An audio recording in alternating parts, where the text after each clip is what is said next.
অর্থাৎ জাহান্নামের আগুনটা হবে কালো রঙের। জাহান্নামের আগুনের রং কালো। এই আগুনের ভিতরে যখন জাহান্নামীকে ফেলা হবে, ওদের চেহারাটার এই আমাদের দুনিয়ার মানুষের মতন চেহারা হবে না, হবে না। জাহান্নামীদের চেহারা বিকট হবে। তিরমিজি শরীফের হাদিস একটা বলছি, দাঁতটা হবে জাহান্নামীদের উহুদ পাহাড়ের মতন। পাহাড়, এই দাঁতটা পাহাড়ের মতন। চোখ কেমন, কান কেমন, নাক কেমন, হাত কেমন, পা কেমন, হিসাব করে নেন। এই চেহারার উপরে আগুন লাফিয়ে উঠবে, খেয়ে ফেলে ফেলে অবস্থা আবার তাজা হয়ে যাবে, আবার আগুন লাফাবে। বাবা খেয়ে ফেলে ফেলে অবস্থা আবার হাড়ি গোস্ত পোস্ত সব তাজা হয়ে যাবে। লা ইয়ামুতু ফিহা ওয়া লা ইয়াহইয়া। এই জাহান্নামের বাস যখন আমার রাসূলুল্লাহ করছিলেন মসজিদের নববীর ভিতরে, সাহাবারা জাহান্নামের আযাবের ভয়েতে চিৎ মেরে আল্লাহু আকবার বলে আওয়াজ দিয়ে উঠেছে। রাসূলুল্লাহ আওয়াজ করছেন, জাহান্নামের বিভৎস খবর দিচ্ছেন, কবরের ভয়ানক আযাবের কথা রাসূলুল্লাহ যখন শোনাচ্ছিলেন, সাহাবীরা আল্লাহু আকবার বলে চিৎ মেরে উঠেছে। তাহলে জান্নাতীরা জান্নাতে জিজ্ঞেস করবে, কেন তোমরা জাহান্নামের মধ্যে গেলে? এবার জাহান্নামীরা উত্তর দেবে, ক্বালু লাম নাকু মিনাল মুসাল্লিন।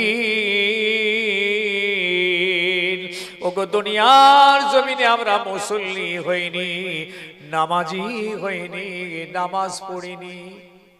এই জন্য আজকে জাহান্নামের ভিতরে। আর কি কারণে জাহান্নামের মধ্যে? ওয়ালাম নাকু নুতঈমুল মিসকিন। কোন মিসকিন ফকির ইয়েতিমদের কোনদিন আমরা সাহায্য করিনি, খাওয়াইনি। আর কি কারণে জাহান্নামের মধ্যে গেলে? ওয়া কুন্না নাখুদু মাআল খায়দিন। ওগো আমরা দুনিয়ার জমিনেতে যেসব জায়গাগুলো খারাপ খারাপ জায়গা, সেইখানে আমরা দল বেঁধে বসে গীবত গিল্লা পরচর্চা পরনিন্দা করতাম, গালিগালাজ করতাম, চুগলখড়ি করতাম, খারাপ লোকেদের সঙ্গে নিয়ে খারাপ আলোচনায় সময় কাটাতাম। এই জন্য আজকে জাহান্নামায়। আর কি কারণে জাহান্নামায়? অকুন্না নুকাজ্জিবু বিয়াউমিদ্দিন। আমরা কিয়ামতকে মানিনি, আখিরাত মানিনি। কবর থেকে আল্লাহ আমাদেরকে জিন্দা তুলে কিয়ামতের মাঠে আনবেন, এটা আমরা বিশ্বাস করিনি। এইভাবে আমাদের জীবন যাপন চলছিল, দুনিয়াতে এইভাবে বেঁচেছিলাম, এইভাবে দিন রাত কাটছিল। হাত্তা আতানাল ইয়াকিন। হঠাৎ মওত এসে গেল, কবরে চলে গেলাম, তওবা করার সময় পাইনি, নামাজ শুরু করবারও সময় পাইনি। যুবক বাবা, তুমি ভাবছো অনেক দিন বাঁচবে, আর আমরা মুরব্বী আমরা ভাবছি আরো কিছুদিন বাঁচলে হতো। ऐसा नहीं होगा। 70 বছরের দাদু বেঁচে আছে, 70 বছরের দাদু। 5 বছরের পোতাটা মারা গেল দাদুর সামনে। যদি হেদায়েত পেতে চাই, আমরা নাজাত পেতে চাই, যদি আমাদের জঘন্য চরিত্রের ট্রিটমেন্টটা করিয়ে নিতে চাই, যদি নিষ্পাপ হতে চাই, রোগ মুক্ত হতে চাই, তাহলে পৃথিবীর জমিনের উপরে আসমানের নিচে এই একটা জায়গা আছে, এখান থেকে সম্ভব। এই যে মাহফিলে বসেছেন, এই যে মাদ্রাসা চলছে, মাদ্রাসা মেজ হুজুর কিবলা বলতেন, বাবা এটা হচ্ছে বুড়োদের মাদ্রাসা। এই বুড়োদের মাদ্রাসাটা, এখানে আলেম ওলামারা কোরআন হাদিসের উপর আলাপ আলোচনা করে আমাদেরকে শরীয়তের শিক্ষা দেবেন, জ্ঞান দেবেন। চরিত্র যদি পাল্টাতে হয়, সমাজ মনে রাখবেন একমাত্র এখান থেকেই সম্ভব। আর দ্বিতীয় জায়গা আমার তো জানা নেই, আপনাদের থাকলে বলতে পারেন ভাই সাহেব। কোথায় বসলে সমাজ হেদায়েত পাবে, খোদা চিনবে, রাসূল চিনবে? কোথায় বসলে সমাজ তার অসভ্য চরিত্র থেকে নিজেকে বাঁচাতে পারবে, অসভ্য চরিত্রের ট্রিটমেন্ট করাতে পারবে? একটা জায়গা আপনারা বলুন তো দেখি। চায়ের দোকানে চরিত্র পাল্টাবে? এটা হোহা দেন, আপনারাই বলেন পাল্টাবে? সানের ঘাটে যে বসে থাকি, যেসব মাচাতে আমরা বসি, তাসের আড্ডা, জোয়ার আড্ডা, পার্টির আড্ডা, টিভির আড্ডা, গ্রামের আড্ডা, আমাদের চরিত্র পাল্টাবে? একটু সবাই মিলে বলেন। সম্ভব নয়। যদি হয় ইনশাআল্লাহ এখান থেকেই হবে, এইখান থেকে। আর না হলে আর হওয়া মুশকিল আছে। ওয়াজ বুঝার জিনিস। এই যে আমার হাবিব ভাই বলছিলেন, কোরআন থেকে তিনি বলে যাচ্ছেন, এসব শুনবার লোক আছে? হ্যাঁ, শোনার লোক কমে গেছে, বলার লোক কমে গেছে। এসব কথা চলবে। এই সব বড় বড় ডায়লগ দিতে হবে, গিবত গিল্লা করতে হবে, গল্পগুজব করতে হবে, গালাগালি করতে হবে, রাজনীতির কথা বলতে হবে, এই সেই তাই হাবি জাবি এই সব যত হবে, মাঝে মাঝে একটা একটা গানের সুরে গজল হবে। মারাত্মক হুজুর। আলেম কাকে বলে জানেন? আলেম টুপি দাড়ি আর জামা থাকলে আলেম হয়ে যায় নাকি? শুনলেন? হযরত ওমর রাদিয়াল্লাহু তাআলা বলছেন, আলেম তাকেই বলা হবে যার ভিতরে শরীয়তের ইলম আছে, জ্ঞান আছে, কোরআন হাদিসের জ্ঞান আছে এবং সেই মতো তার আমল আছে। ইনি হচ্ছেন আল্লাহর চোখে, রাসূলের চোখে আলেম। সমাজের চোখে কাকে আপনি আলেম বলছেন, কাকে না বলছেন, কিছু যায় আসে না। আপনি তো ধোঁকায় পড়ে আছেন।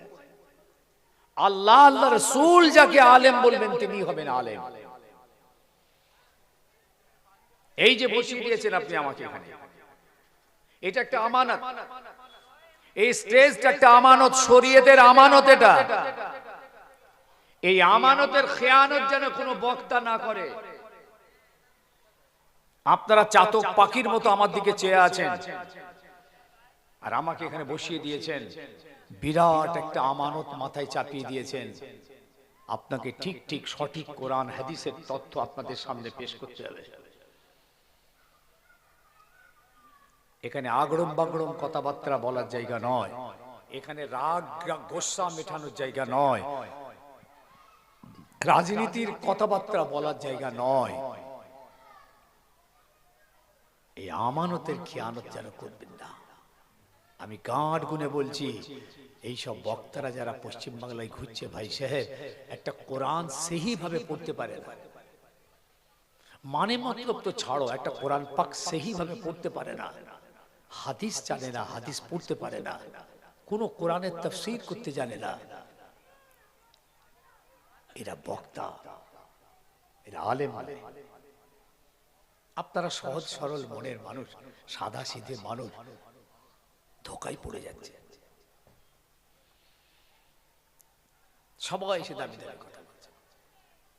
রাসূলুল্লাহ এই জন্য বলেছেন, একটা সময় আসবে তাদের চেহারা শেকেল সুরাত সুন্দর হবে,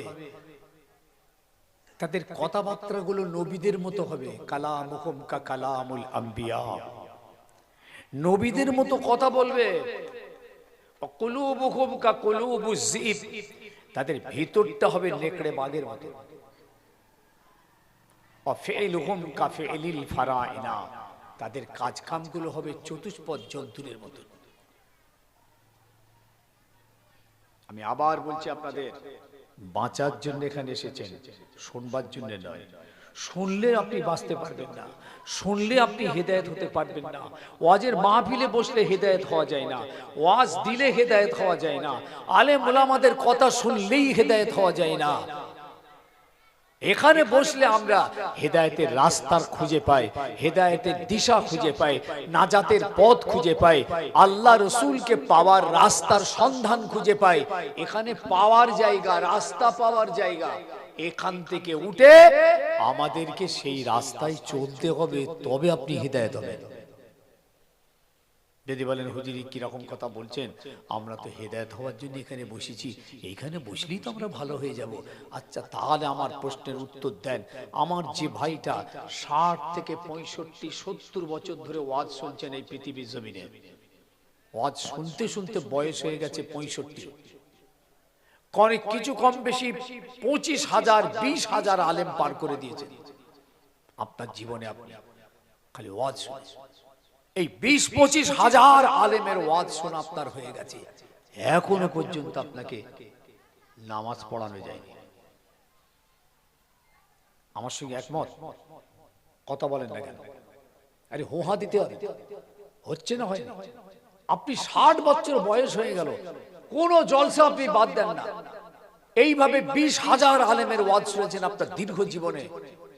আপনাকে রোজাটা রাখানো যাচ্ছে না, মিথ্যা ছাড়ানো যাচ্ছে না, মদ ছাড়ানো যাচ্ছে না। আপনি হেদায়েত হয়েছেন? হেদায়েত কি গাছের ফল না জমিনে ফলে? হ্যাঁ, ওই বললাম কোরআন হাদিসের কথা শুনছেন, কিন্তু হুকুমটাই ভিতরে আমাদের জায়গা পাচ্ছে না। এখানে জায়গা নেই। ওই কান দিয়ে শুনেছেন, এই কান দিয়ে পার করে দিয়েছেন। ওমর রাদিয়াল্লাহু তাআলা আনহু তখনও পর্যন্ত ঈমান আনেননি। আর এই রিওয়ায়াত আপনাদের সকলের কম বেশি শোনা আছে। আমি খালি ঠিক জায়গায় ঠিক কথাটা বলার জন্য রিওয়ায়াতটা আনছি, ভালো করে বুঝবেন। ওই প্যাটার্ন ওয়াজ করার আর টাইম নেই। ওসব গোলা ওয়াজ বন্ধ রাখেন, গতানুগতিক ওয়াজ বন্ধ করুন। সমাজকে বাঁচার সঠিক রাস্তা দিন, বোঝ দিন, সমাজ দিন। আল্লাহর নবী যখন ওয়াজ করতেন মসজিদে নববী শরীফে, ওটা রাসূলুল্লাহর মিম্বার, ওটাই হলো হুজুরের ওয়াজ করার পার্লামেন্ট। সাহাবারা বসে থাকতেন, আমার নবী একটা কথা 3 বার বলতেন, আবার একটা একটা করে উদাহরণ দিতেন, যাতে সাহাবীরা রাসূলের কথাটা বুঝতে পারে। আপনাকে বুঝতে হবে।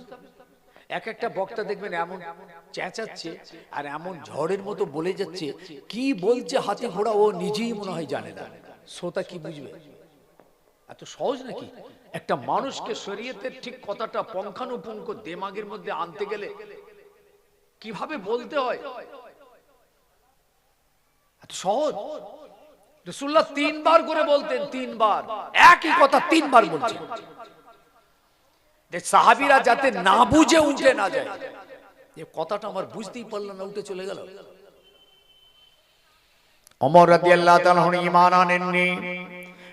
খাত্তাবের বেটা হযরতে ওমর রাদিয়াল্লাহু তাআলা আনহু তখনও পর্যন্ত ঈমান আনেননি। আবু জাহাল বলল, ওমর যদি মুহাম্মাদের মাথা কাটতে পারো 100টা উট তোমাকে দেওয়া হবে। ওমর বললেন, আমি রাজি আছি। তলোয়ার উলঙ্গ হাতে করে নিয়ে বার হলো, রাসূলুল্লাহর মাথা কাটবেন। রাস্তায় খবর পেল বোন বোনা ঈমান এনেছে, মুহাম্মাদুর রাসূলুল্লাহ সাল্লাল্লাহু আলাইহি ওয়াসাল্লামের উপরে ঈমান এনেছেন। এই কথা শুনে ওমর বোন বোনাইয়ের বাড়ির ভিতরে গিয়ে মারতে লাগলেন। মার এত মার রক্তাক্ত হয়ে গেল। বোন বোনাই বোনাইয়ের দাড়ি ধরে কাঁচাড় মারছেন। তোর এত বড় স্পর্ধা, বাপ দাদার ধর্ম ছেড়ে তুই আবার মুহাম্মদের ধর্ম? হাঁপিয়ে গেলেন হযরত ওমর। হযরত ওমর রাদিয়াল্লাহু তাআলা আনহু আদবের সঙ্গে নামটা নিতে হবে। এখনো পর্যন্ত ঈমান আনেননি, কিন্তু আদবের সঙ্গে নামটা নিতে হবে। হযরত ওমর ফারুক রাদিয়াল্লাহু তাআলা আনহু এত উত্তপ্ত হয়ে গেছেন, বোন বোনাইকে এত মার মেরেছেন।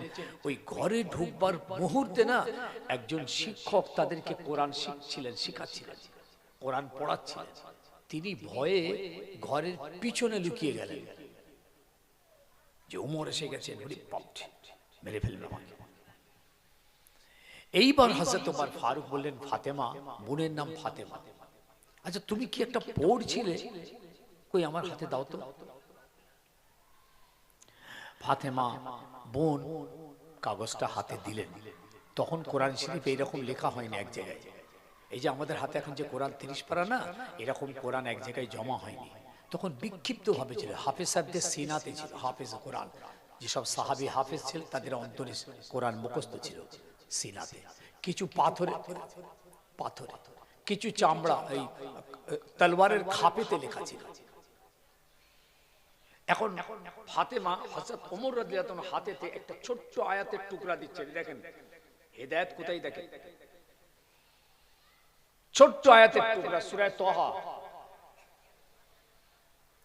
বিসমিল্লাহির রহমানির রহিম। ইন্নানি আনাল্লাহ লা ইলাহা ইল্লা আনা ফা'বুদনি ওয়া আকিমিস সালাতা লিযিকরি। ইন্নানি আনাল্লাহ লা ইলাহা ইল্লা আনা ফা'বুদনি ওয়া আকিমিস সালাতা লিযিকরি। হযরত ওমর ফারুক এই আয়াত পাক বারবার তেলাওয়াত করতে লাগলেন, চোখ দিয়ে পানি গড়িয়ে যাচ্ছে। বলে, ফাতেমা, এটা কার লেখা, কার কবিতা, কার সেরাসাদ? এমন কথা জীবনে কোনোদিন শুনি নাই। বহু কবিতা লিখলাম, দেখলাম, পড়লাম, এমন কবিতা আমার জীবনে কোনোদিন দেখি নাই। যত পড়ি তত মজা লাগে। ইন্নানি আনাল্লাহ লা ইলাহা ইল্লা আনা ফা'বুদনি ওয়া আকিমিস সালাতা লিযিকরি। মানেটা শুনেলেন? কোরআনের কোনো যদি অর্থ না বোঝেন কোনো মজা পাবেন না। কোরআন তো আমাদের ঘরে তো এই শাবলের মতো পড়েই রয়ে গেল, লাইফ শেষ। জীবনে কোরআন হাতেও করলো না সমাজ, খুলেও দেখলো না, পড়লো না, পড়তেও জানলো না, একটু মহাব্বতও করলো না কোরআনটিকে। আল্লাহ তোমার কালাম বুকে জড়িয়েও দেখলো না।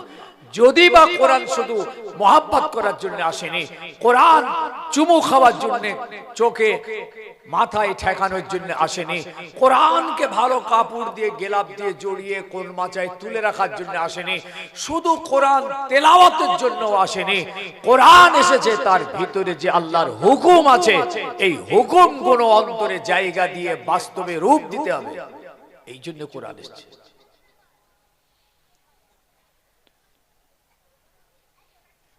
হুদাল্লিল মুত্তাকিন, যারা মুত্তাকি হবে এদের জন্য হেদায়েতের সবব কোরআন। আপনি কোরআন ছাড়া বাঁচবেন কোথায়? আমাদের সংবিধান, হাদিস আমাদের সংবিধান। আল্লাহর পক্ষ থেকে, রাসূলের পক্ষ থেকে আমাদেরকে বাঁচার সংবিধান দিয়ে গেছে। এই দুটোকে মজবুত করে ধরো, এই দুটোর উপরে জিন্দেগি তৈরি করো, তুমি কামিয়াব। আমি রাসূলুল্লাহ চলে যাচ্ছি, আমার পরে তোমাদের আর কেউ নোকসান করতে পারবে না। আজ কোরআনের গায়ে ধুলো পড়ে আছে, যান দেখে আসেন। আপনি যে দেখুন আপনার ঘরে কোরআনের গায়ে ধুলো, মাকড়সায় জাল পড়ে, যান। আজ সারা পৃথিবীতে কোরআন পৌঁছে গেছে। কলকাতায় বই মেলায় দেখবেন কোরআনের একটা স্টল হয়েছে, স্টল। বিভিন্ন ল্যাঙ্গুয়েজে কোরআন ট্রান্সলেট হয়েছে, বিভিন্ন ভাষায়। ওই বিভিন্ন ভাষাভাষীর লোক এসে কোরআন কিনছে, ইংলিশে কোরআন কিনছে, ফার্সিতে কিনছে, হিন্দিতে কিনছে, আর এ ভাষা ও ভাষা, খ্রিস্টানদের ভাষা, তারা কোরআন কিনছে, ইহুদিরা এসে কোরআন কিনছে। সারা পৃথিবীর যত জাত, প্রত্যেকের ঘরে কোরআন পৌঁছে গেছে। আর আমাদের ঘরেও কোরআন পৌঁছেছে। আসমান জমি তফাৎ হয়ে গেল। তারা কোরআন নিয়ে গবেষণা করছে, রিসার্চ করছে, পড়াশোনা করছে, ব্লুপ্রিন্ট তৈরি করছে। দেখছেন না? আফসোস হয়ে গেল। আজ তিনটে পৃথিবীতে তিন জাতের মানুষ, তিন শ্রেণীর মানুষ তৈরি হয়েছে। তিন শ্রেণী। একটা শ্রেণী শুনলেন ইহুদি খ্রিস্টানদের ভিতরে 20-25 বছর ধরে কোরআন নিয়ে গবেষণা করছে, পড়াশোনা করছে। ওরা বোঝে তো, কোরআনের মানে মতলব বুঝছে তো, ওদের ভাষাই কোরআন। আরবি না জানলো ইংলিশ জানে, ইংলিশে কোরআন পড়ছে তারা। এই 25 বছর ধরে গবেষণা করতে করতে করতে করতে তারা কোরআন যে একটা সত্য নির্ভেজাল কিতাব, তার উপরে ঈমান এনে মুসলমান হয়ে যাচ্ছে। সুবহানাল্লাহ বললেন না? একটু দিল খুলে হবে না? তাদের মেয়েরা, ইহুদি খ্রিস্টানদের মেয়েরাও ঈমান এনে কলমা পড়ে মুসলমান হচ্ছে, খালি কোরআন রিসার্চ করে। আর একটা দল কোরআন পোড়াচ্ছে, ছিঁড়ে ফেলছে, পিচ্ছাপ করছে, লাথি মারছে, সারা পৃথিবীতে ভাইরাল আজকে। আর একটা দল বেরিয়েছে, এরা আমাদের কোরআন নিয়ে পড়াশোনা করছে, গবেষণা করছে, কোরআনের ভিতরে ঢুকছে, যাঁচ পড়তাল করে কোরআনের ভিতর থেকে একটা একটা আয়াত তুলে এনে না, আর আমাদের উপরে আঘাত হানছে যে এই কোরআন জঙ্গি কিতাব, জঙ্গি শিক্ষা দেয়, খুন খারাপি শিক্ষা দেয়, এটা অমানবিক কিতাব, জি এই মুহাম্মদ সাল্লাল্লাহু আলাইহি ওয়াসাল্লাম ইনি ওই জঙ্গি কোরআনের নিয়ে এসেছেন, উনিও একজন জঙ্গি, বলুন নাউজুবিল্লাহ মিন যালিক। তাহলে তারা কোরআন কিভাবে ঘাঁটছে আমি এটা আপনাদের বুঝাতে চাইছি। তাদের ঘরেতে কোরআনের এত মাজা ঘষা কেন? আমাদের বাড়িতে কই বাইবেল নেই, গীতা নেই, মহাভারত নেই, রামায়ণ নেই, আমরা কেউ পড়িও না, খারাপও বলি না, ভালোও বলি না, ওসব কোনো খবরে নেই। কিন্তু আমাদের কোরআন আজ সারা পৃথিবীতে গবেষণার জায়গা হয়েছে। আর আপনি কোরআনকে মানলেন, কোরআনের উপর ঈমান আনলেন, আপনার ঘরে 4খানা কোরআন রেখে আপনি বুক ফুলিয়ে বলছেন আমি মুসলমানের বাচ্চা, আমার এটা ডকুমেন্টস, দেখছো 5খানা কোরআন রেখে দিয়েছি, এটা দলিল আমি যে মুসলমান। আরে বেটা, ও তো ইহুদির ঘরে আছে, আবার বলছি নাসারার ঘরে আছে, সারা পৃথিবীর ঘরে আছে, আপনার ঘরেও আছে, কি যায় আসে? আপনি কোরআন রেখে দিয়ে বলছেন এটা বরকত, বরকত, আল্লাহর কোরআনের ওসিলায় আমার বাড়িতে বরকত হবে, বরকত হবে, বরকত হবে। কোরআন রেখে দিয়েছে যাতে দেব জিন ভূত বালা মুসিবত না আসে, এই জন্য কোরআন রেখে দিয়েছি। কোরআন ওই জন্য এসেছে। হ্যাঁ, আপনি জানেন কোরআনের বদদোয়া জানেন? জিন্দেগি শেষ হয়ে যাবে কোরআনের বদদোয়ায়। ওমর রাদিয়াল্লাহু তাআলা আনহু জীবনে কোরআন পড়েননি, চোখেও দেখেননি, তার বাপদাদা 14 পুরুষ কোরআন জীবনে দেখেননি, তার বাপদাদা 14 পুরুষ তানার তখনও পর্যন্ত মুসলমান ছিলেন না। হযরত উমরও মুসলমান ছিলেন না। হযরত উমর আমাদের মতো এরকম বসে বসে 60-65 বছর ধরে ওয়াজও শোনেননি। এই জীবনের প্রথম চলার পথে কোথায় চলছিলেন? রাসূলুল্লাহর মাথা কাটবে, মাঝ পথে সূরা তাহার এই ছোট্ট আয়াত ওনার হাতে এলো, তখনও পর্যন্ত উনি জানেননি এটা আল্লাহর কালাম। খালি বোনকে বলছে ফাতেমা এত মজা লাগছে, এটা কার লেখা রে, কে লিখেছে এটা? ফাতেমা বললেন ভাই এটা কারো লেখা নয়, এটা কোনো কবিতা নয়, এটা কোনো ছন্দ নয়, এটা কোনো সেরাসার নয়, এটা কোনো মানুষের দ্বারা নয়, এটা হলো লা শরীকা আহাদ, যে এক আল্লাহকে আমি আল্লাহ বলে মেনে ঈমান এনেছি, এটা আমার সেই আল্লাহর কালাম।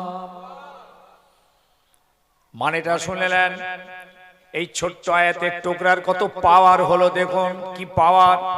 হযরত ওমর ফারুকের সিনাটা খান খান করে দিয়েছে, পাহাড়ের মতো মানুষটাকে গলিয়ে ফেলেছে, তার অন্তরটা অন্ধকার হয়েছিল, এই আয়াতের লাইট তার অন্ধকারকে দূর করে দিয়েছে।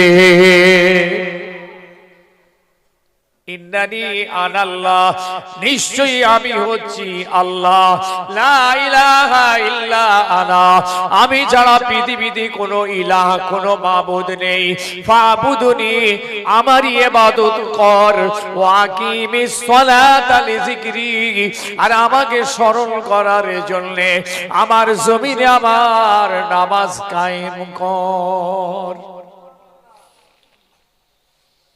65 বছর ওয়াজ শুনেছেন, এখন আপনাকে নামাজ পড়াতে পারেনি, উত্তরটা দিয়ে যাবেন। 20,000 আলেমের ওয়াজ পার করে দিয়েছেন আপনি আপনার জীবনে, এখনো মিথ্যা ছাড়েননি, উত্তরটা দিয়ে যাবেন। কেন মাহফিল করেছি, কেন মাহফিলে বসেছি, কি লাভ হলো? কিচ্ছু লাভ নেই, জিরো রেজাল্ট, জিরো।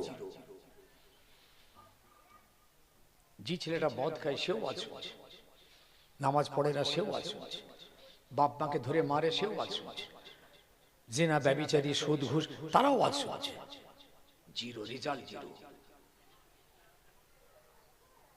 আচ্ছা, আপনি মাঠে ময়দানে জোন খাটছেন, নিজের জমিতে মেহনত করছেন, ফল পাচ্ছেন, চাষবাস করছেন, ফল পাচ্ছেন, দোকানদারি করে ফল পাচ্ছেন, ব্যবসা করে লাভ পাচ্ছেন, গাছ লাগিয়ে ফল পাচ্ছেন, গরু পুষে ফল পাচ্ছেন, তাহলে দুনিয়ার জীবনে বেঁচে থাকার জন্য আপনার যত রকমের মেহনত আছে সব মেহনতের রেজাল্ট প্লাস আপনি ফল পাচ্ছেন, ফায়দা পাচ্ছেন।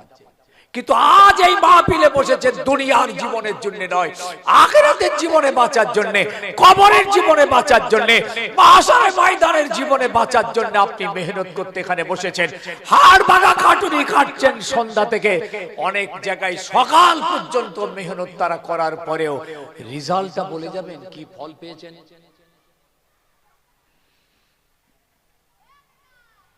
গভীরে আসুন, আত্মসমীক্ষা করুন, নিজেকে ভাবান, একটু অ্যানালাইসিস করুন প্লিজ। আমি আমজাদ আবার বলছি, ওয়াজ শুনলে হেদায়েত হওয়া যায় না, চ্যালেঞ্জ একদম। ওয়াজ শুনলে যদি হেদায়েত হলো, আজ ছেলেরা কোনো মা বাপকে মারতে পারতো না, মা বাপের দিকে চোখ রাখাতে পারতো না, মা বাপকে গালিগালাজ দিতে পারতো না, মা বাপের সঙ্গে সালাম কালাম বন্ধ করতে পারতো না, যদি আজকে ওয়াজ শুনলে হেদায়েত হতো সমাজ। সমাজ যদি ওয়াজ শুনলে হেদায়েত হয়ে যেত, তাহলে আজকে সমাজের কিছু ছেলে দাঁড়িয়ে পিচ্ছাপ করতো না, পশ্চিম দিকে মুখ করে পিশাব করতো না, দাঁড়িয়ে দাঁড়িয়ে পানি পান করতো না, আস্তাগফিরুল্লাহ নেশা করতো না, সুদের কারবার করতো না, যে সুদের কারবারটা মায়ের সঙ্গে জিনা করার গুনাহ।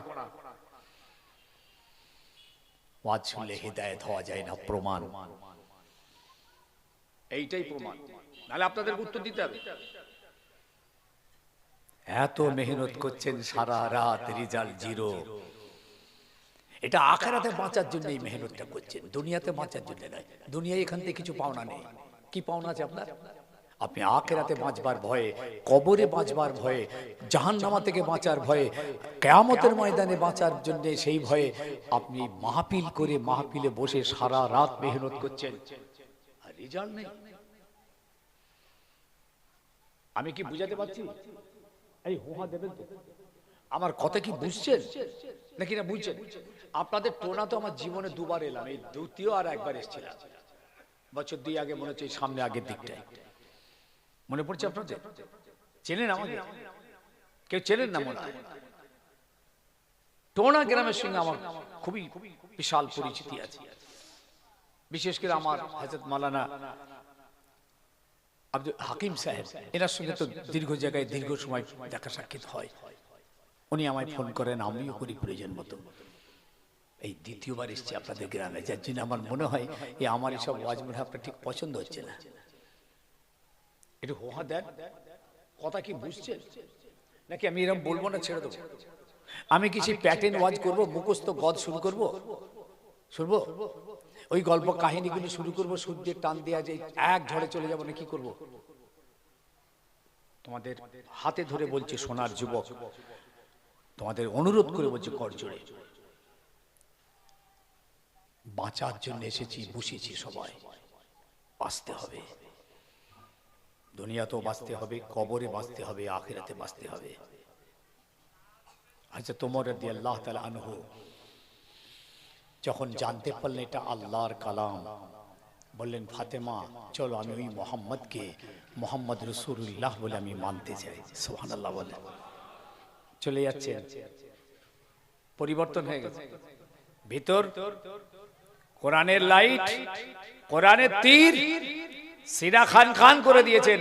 আরবের বাঘের বাচ্চা বাঘ হযরত ওমর ফারুক যখনই উনি বললেন ফাতেমা চলো আমি মোহাম্মদকে নবী বলে মানতে চাই, দেখেন তলোয়ার নিয়েছেন, মাথা কাটবে। দেখছেন হেদায়েত কোথা দেখেছেন? দেখেছেন তো? গভীরে আসতে হয়, নিজেকে ভাবাতে হয়, আত্মসমীক্ষা করতে হয়।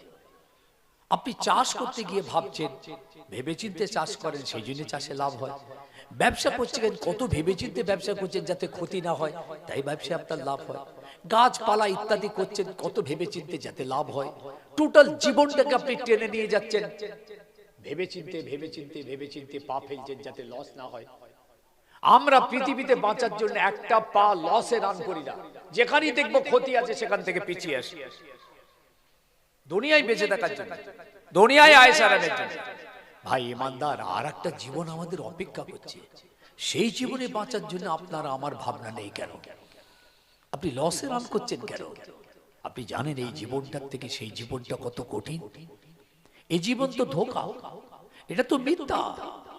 আল্লাহ তো নিচে কোরআন পাকে বলেছেন ইন্নাদ দুনিয়া লাহবু ওয়া লাইব ওয়া ইন্নাদ দারাল আখিরাতা লাহিয়াল হাইওয়ান। এই দুনিয়া খেল তামাশার জায়গা, এটা ধোঁকা ধোঁকা, এটা মিথ্যা। ওয়া ইন্নাদ দারাল আখিরাতা লাহিয়াল হাইওয়ান। ওরে বান্দা মনে রাখিস, আখিরাতের জীবনটাই হলো আসল জীবন। ধোঁকায় পড়ে গেছি বাবা। কবরস্থানের ধারে চলুন, কবরবাসীদের পাশে গিয়ে দাঁড়ালে আপনি বুঝতে পারবেন এই পৃথিবীটা কতটা ধোঁকা।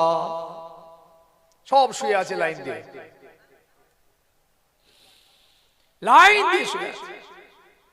এই জন্য আমার রাসূলুল্লাহ বলেছিলেন, জুরু কবরাকুম ফাইন্নাহা তুযাকিরুল মাউতা। ও আমার সাহাবীরা, কবর জিয়ারত করো, কবর জিয়ারত করো। কবরের ধারে গিয়ে দাঁড়াবে, কেননা এই কবরের ধারে গিয়ে জিয়ারত করলে তোমাদের আখিরাতের চিন্তা হবে, মওতের চিন্তা হবে, কবরের চিন্তা হবে, আযাবের চিন্তা হবে, আর দুনিয়া থেকে তোমাদের অন্তরটা হালকা হবে। জুরু কবরাকুম। রাসূলুল্লাহ নিজে জিয়ারত করতেন, জান্নাতুল বাকিতে, জান্নাতুল মুআল্লাতে, গজওয়ায়ে উহুদে রাসূলুল্লাহ নিজে কবর জিয়ারত করতেন। এই জন্য নয় যে কবরবাসীর কাছে গিয়ে আপনি কিছু চাইবেন, এই জন্য কবর জিয়ারত নয়। খবরদার কোন ওলি আল্লাহর মাজারে যে ওলির কাছে চাইবেন না। ওলির কাছে চাওয়ার জন্য কবর জিয়ারত নয়। বাপ মা কাছে গিয়ে আপনি জিয়ারত করে কিছু বলবেন না, এটা নয়। ওখানটা দাঁড়ানোর উদ্দেশ্যই হলো আপনার অন্তরটাকে ভীতু তৈরি করা, আপনার ভাবনার পরিবর্তন ঘটানো। দুনিয়া আমাদেরকে গিলে ফেলছে, সেই দুনিয়া থেকে অন্তরটাকে হালকা করার জন্য রাসূলুল্লাহ বলেছেন কবর জিয়ারত করো। জুরু কবরাকুম। ওইখানে দাঁড়ালে তবে মওতের চিন্তা আসবে, কবরের চিন্তা আসবে, আযাবের চিন্তা আসবে। তা না হলে আমাদের কোনো মরণের চিন্তাই আসছে না। ম্যাক্সিমাম জলসায় পশ্চিম বাংলায় দেখছি যারা জলসা দেয়, যেসব কমিটি, এরাই নামাজ পড়ে না, পিশাব করে পানি লাগে, রোজা রাখে না। এমন কিছু কমিটির ছেলে আছে নেশা করে। আমার সঙ্গে একমত? কটা দেখাবো? সারা পশ্চিম বাংলায় আমি ঘুরছি না, আপনাদের দোয়ায় সারা ভারতবর্ষ ঘুরি, বাংলাদেশ, আসাম। খুব আফসোস, আমাদের ছেলেরা যারা আজকে উদ্যোগ নিয়ে এত সুন্দরী মিলাদুল নবী কায়েম করছে সারা বাংলাতে, কোটি কোটি, ম্যাক্সিমাম জলসায়, সব না হলো ম্যাক্সিমাম ছেলে ছোকরাদের হাতে, এখন যুবকদের হাতে নামাজ পড়ে না। এরা আমাদেরকে নিয়ে এসে বলছে নামাজের কথা বলুন, সমাজকে বাঁচার লাইন দেখান, সমাজকে বাঁচার কথা বলুন, সমাজকে হেদায়েতের রাস্তা দেখান। ওরা নিজেরা হেদায়েত হচ্ছে, ওরা নামাজ পড়ে, ওরা ওয়াজও শোনে। ঠিক বলছি নাকি? নদিয়াতে এক জায়গায় গেছিলাম, সেই গ্রামটা অনেক বড় গ্রাম, অনেক বড় গ্রাম, আর টোটাল গ্রামটাই ফুরফুরা শরীফ, কোনো দলমত নেই সেখানে। তো ভাই ছেলেগুলো নিয়ে গেল, বিশাল সাজিয়েছে গুজিয়েছে, নারে তাকবীর, আল্লাহু আকবার, হুজুর কেবলা জিন্দাবাদ, চাচা জান হুজুর পীর কেবলা, জেলসালায় ফুরফুরা শরীফ, দাদা হুজুর কেবলা, এইসব বলে সব নিয়ে গেল। ছেলেগুলোকে দেখে মনে হচ্ছে আমার এরা মনে হাঁড়ি কুলি মুচি বাগদিদের ছেলে, একটা মুসলমানের ছেলে নয়। খালি মাথা, গেঞ্জি গায়ে আর প্যান্ট পরে আছে। চিন্তা করুন তো, প্যান্ট পরে আছে, আবার গেঞ্জি পরা, আবার খালি মাথা। একটাও মনে হয়নি এরা মুসলমান। কেন ওই দিনটা তারা একটা টুপি মাথায় দিতে পারতো না, একটা পাঞ্জাবি গায়ে দিতে পারতো না? হ্যাঁ, রাসূলুল্লাহর মাহফিল, দ্বীন শরীয়তের মাহফিল, ছেলেগুলো একটু টুপি মাথায় দিতে পারতো না? কি দুর্ভাগ্যপূর্ণ আজকে। বুঝতে পারছি না আমাদের কোনো ফল্ট কি, কারণটা কি? ওমর রাদিয়াল্লাহু তাআলা রাসূলুল্লাহর দরবারে পৌঁছে যাচ্ছেন, সাহাবীরা রাস্তা আটকাচ্ছেন, ওমরকে আটকাও, ওমরকে আটকাও। আল্লাহর হাবিব বসে আছে। হ্যাঁ, এই কথাটা বলি, যখন উনি বোনের ঘরে ছিলেন এবং আমার নবীর কাছে যাওয়ার প্রস্তাব দিলেন, তখনই সেই ওস্তাদ যিনি কোরআনের শিক্ষা দিচ্ছিলেন উনি ঘরের পিছন থেকে বেরিয়ে এলেন। উনি দেখলেন যে আর ভয় নেই, আর ওমর আমাকে মারবে না। উনি বাইরে বেরিয়ে এসে বললেন, ভাই ওমর, 3 দিন আগে আল্লাহর নবীকে আল্লাহ পাকের দরবারে একটা দোয়া চাইতে আমি নিজে কানে শুনছিলাম। আল্লাহর হাবিব বলছিলেন, আল্লাহ আল্লাহ, এই মক্কার জমিনে দ্বীনের দাওয়াত দেওয়ার জন্য, ইসলামের খেদমতের জন্য, এই মক্কার দুটো বীর বাহাদুর ভিতর থেকে যেটা আপনার পছন্দ আমার সঙ্গী বানিয়ে দেন। আল্লাহ আপনি তাকে দান করুন। আল্লাহ হয় ওমর না হয় আবু জাহাল। রাসূলুল্লাহ দোয়া করছেন আল্লাহর কাছে, আল্লাহ হয় আবু জাহাল না হয় ওমর, দুটোর একটাকে আপনি আপনার নবীর সঙ্গী বানিয়ে দিন। আল্লাহ তাদের অন্তরে ঈমান দান করুন। আল্লাহ এই দুটোর একটা আমার দরকার। ইসলামের চতুর্দিকে দুশমন তখন আমার নবী পাকের, গোটা মক্কা খেপে আগুন আমার নবীর উপরে। আল্লাহ পাকের কাছে, আল্লাহ এই দুটোর একটা আপনি দেন, আমার দাওয়াত দিতে সুবিধা হবে। ওই ওস্তাদরা বলছেন, ভাই ওমর, এখন আজকে আমার পরিষ্কার মনে হচ্ছে আমার রাসূলুল্লাহর দোয়াটা আল্লাহর দরবারে কবুল হয়ে গিয়েছে, এবং সেই দোয়াটা আপনার তাকদীরে নসিব হয়ে গেছে। আইটু জোরে হবে না? ইমানের নূর ওমরে ফারুকের নসিবে নসিব হয়েছে। তাকদীরে রাসূলুল্লাহ দরবারে যাচ্ছেন, সাহাবীরা আটকাচ্ছেন। ওমরের হাতে তলোয়ার আছে, তলোয়ার চালিয়ে দেবেন নবীর উপরে। আর আমার নবী দেখতে পেয়ে বললেন, বাবারা রাস্তাটা ছেড়ে দাও, আমার ওমরকে আসতে দাও। আমি রাসূলুল্লাহ দেখতে পাচ্ছি আমার ওমরের এই কপালে পেশানিতে ইমানের নূর আমি দেখতে পাই। ঈমান এসে গেছে হযরত ওমরের জীবনে। ওয়াজ শোনেন আমাদের মতো। ও মুসলমানের ঘরে জন্ম ছিল না, ওর বাপ দাদা 14 পুরুষ মুসলমান ছিল না। হযরত ওমরের ঘরে কোনো কোরআন ছিল না, এই মাত্র ছোট্ট কোরআনের একটি আয়াত, জিন্দেগির আমূল পরিবর্তন। হিদায়াত কোথায় তাহলে বলুন? আজ আমার ছেলেরা এরকম করে ঘুরবে। ভাইয়েরা, মায়েরা, কত মা বোন নামাজ পড়ে না বাড়িতে, জানেন? রোজা রাখে না, কত মা বোন নামাজ পড়ে না। আস্তাগফিরুল্লাহ, আস্তাগফিরুল্লাহ। এরা কারা? কেন মাহফিল করেছি ভাই? কি জন্য বলুন তো? আপনি নিজেকে ভাবেন না। ঈমান আনলেন, কলমা পড়লেন, আমার নবী পাকের হাতে হাত দিয়ে বায়াত গ্রহণ করার পরে হযরত ওমরকে আমার রাসূলুল্লাহ বলেছিলেন, বাবা ওমর, তুমি তোমার ঈমানের কথা কাউকে বলবে না। বাবা ওমর, চুপ থাকো, গোপন গোপন লুকিয়ে রাখো। এখন আমাদের চতুর্দিকে দুশমন, পায়ের তলায় মাটি নেই। বাবা ওমর, তোমার ঈমানের কথাটা তুমি গোপন রাখো। হযরত ওমর বললেন, ইয়া রাসূলুল্লাহ, ইয়া হাবিবাল্লাহ, আমি ওমর ওটা পারবো না। এতদিন অন্ধকারে ছিলাম, শরীয়তের আলো পেয়ে গেলাম। এতদিন মিথ্যার ভিতরে ছিলাম, সত্য দিন পেলাম। এতদিন নাহকের ভিতরে ছিলাম, হক দিন পেয়েছি। আয় আমার নবী, এই হক সত্য দিন আমি ওমর গোপন রাখতে পারবো না। মক্কার সেখানখানাতে উঠে চিৎকার করে মক্কার মানুষকে তিনি জানিয়ে দিলেন, মক্কাবাসী শুনে রাখ, আশহাদু আল্লা ইলাহা ইল্লাল্লাহ ওয়া আশহাদু আন্না মুহাম্মাদার রাসূলুল্লাহ। যেই এই কলমা পড়েছেন, শাহাদাত গাওয়াহ দিয়েছেন, মক্কার লোকেরা হযরত ওমরের উপর ঝাঁপিয়ে পড়ল। একদম মার মার মার, এত মার হযরত ওমরকে মারছে, তারা জমিনে পড়ে গেছে, বেহুশ হয়ে যাবে। শুনছেন? এই মাত্র ঈমান এনেছে। আমাদের মতো এরকম আমার বাপ দাদা পরদাদা 14 গোষ্ঠী সব ঈমানদার, তাদের ঘরে আমরা এসেছি। আমাদের ঈমানের বয়স 60, 65, 70, 80 হয়ে গেছে। মিয়া সাহেব, আর ওমর ফারুক রাদিয়াল্লাহু তাআলা এই মাত্র কলমাটা পড়েছেন, জাস্ট এত পাওয়ারফুল ঈমান। রাসূলুল্লাহর কথা উনি আর রাখতে পারলেন না। ইমানের তেজ, ইমানের ফয়েজ, ইমানের আলো, ইমানের জ্যোতিতে তিনি এমন ফেটে পড়লেন, রাসূলুল্লাহর কথা উনি রাখতেই পারলেন না। মক্কার সেখানখানায় উঠে যেই প্রচার দিয়েছেন, মক্কার লোক ঝাঁপিয়ে পড়ল, ওমরকে মারছে। সেই হযরত ওমর ফারুকের ওই দিনের ওই ঈমানটাকে একটা পাল্লায় রাখা হোক, আর এই বর্তমান সারা বিশ্বের 1450 বছরের এই ঈমানদারদের ঈমানের পাল্লাটায় আরেকটা পাল্লায় রাখা হোক।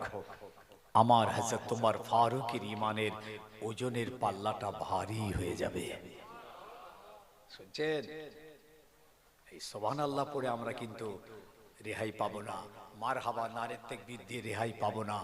বাস্তবে আসুন, গভীরে আসুন। আবার আমি আমজাদ বলে যাচ্ছি, ওয়াজ শুনলে হেদায়েত হওয়া যায় না। ওয়াজের মাহফিলে বসলে হেদায়েতের আলোচনা শোনা হয়, হেদায়েতের রাস্তা চেনা যায়, চরিত্রের পরিবর্তনের ট্রিটমেন্ট পাওয়া যায়। এখান থেকে কোরআন আর হাদিসের প্রেসক্রিপশন থেকে মেডিসিনগুলো পাওয়া যায়। কোরআন আর হাদিস হচ্ছেন আমাদের জন্য প্রেসক্রিপশন। আমরা রোগী লোক, আল্লাহ সেই রোগীদের সমস্ত মেডিসিন কোরআন আর হাদিসের মধ্যে দিয়েছেন। উলামারা আমাদের কাছে এসে সেই কোরআন হাদিসের প্রেসক্রিপশন থেকে রোগের ট্রিটমেন্ট গুলো দিচ্ছেন, মেডিসিন। আর আমরা ঘন্টার পর ঘন্টা, মাসের পর মাস, বছরের পর বছর বসে বসে সব মেডিসিন কোঁচড় ভর্তি করে নিয়ে যাচ্ছি, একটাও খাইনি। রোগ সারবে? সারবে? এই যে ওয়াজ শুনছেন, রোগ সারবে? আবার ঘুরিয়ে দিলাম, চ্যাপ্টার ঘুরিয়ে দিচ্ছি। ওয়াজ শুনলে হেদায়েত হওয়া যায়। হযরত ওমর ফারুক রাসূলুল্লাহর কথা শুনলেন, আবু বকর সিদ্দিক রাসূলের কথা শুনলেন, উসমান আলী বেলাল রাসূলের কথা শুনলেন, দিগার সাহাবায়ে কেরাম আল্লাহর নবীর ওয়াজ শুনে তারা হেদায়েত পেয়েছিলেন। বাবা, বড় বড় সাহাবিয়াতের দরজা পেয়েছিলেন। ওয়াজ শুনে তারা ঈমানে মুসলমান হয়েছিলেন। যে ওয়াজ শোনার পরে আপনি গভীরে আসবেন, নিজেকে ভাবাবেন, আত্মসমীক্ষা করবেন, যতদিন না পর্যন্ত আপনি নিজেকে না ভাবাবেন, আপনি হেদায়েত খুঁজে পাবেন না। নিজে নিজে পরিবর্তন হতে না চাইবেন, পরিবর্তন হওয়া যাবে না। রাসূলুল্লাহ একটা ইহুদি, নাম হলো উসাসা। বাবা মনে রাখবেন, এই লোকটি ইহুদিটা আল্লাহ নবীকে কতল করার জন্য কসম খেয়ে নিল। কসম খেয়ে নিল, নবীকে মারবই মারব। তলবারটা বার করে নিয়েছে, বিষেতে ডুবিয়ে ভাত ধার করেছে, খাপের মধ্যে লুকিয়ে নিয়েছে। কসম খেয়ে কি বলল? মোহাম্মদকে নামের আমি পানি পান করব না। সারা পৃথিবী যদি মোহাম্মদকে মোহাম্মদ রাসূলুল্লাহ বলে মেনে নেয়, আমি মানব না। বেরিয়ে পড়ল।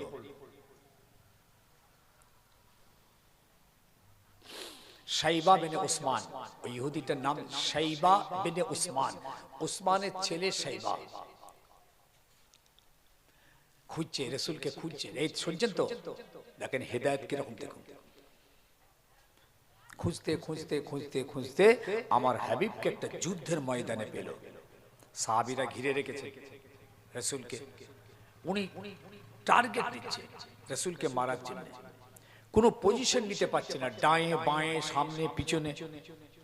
এরই ফাঁকে একটু সাহাবায়ে কেরাম একটু দূরে দূরে সরে গেছেন, একটু ফাঁকা ফাঁকা হয়ে গেছে।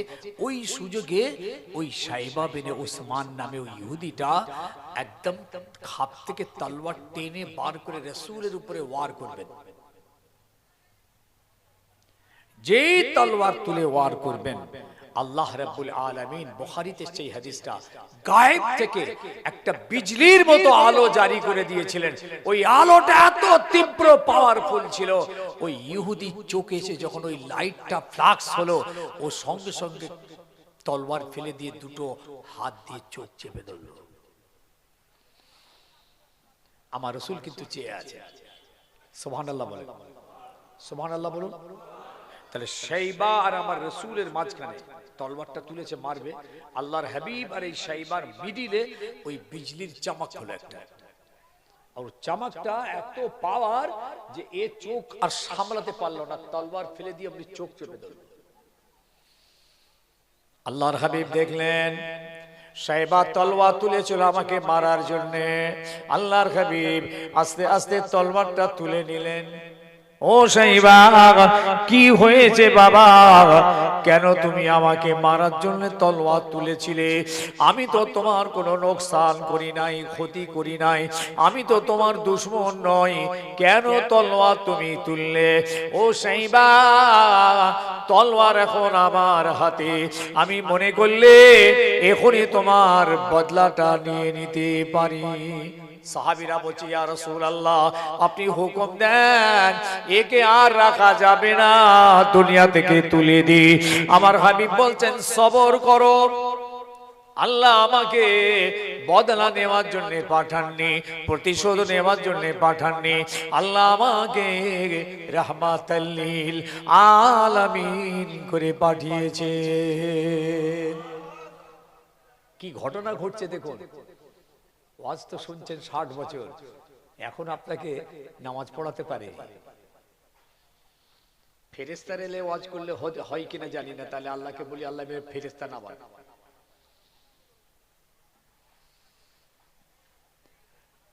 কারা ওয়াজ করলে, কাদের কাছে বসলে আপনি নামাজি হবেন বলুন না?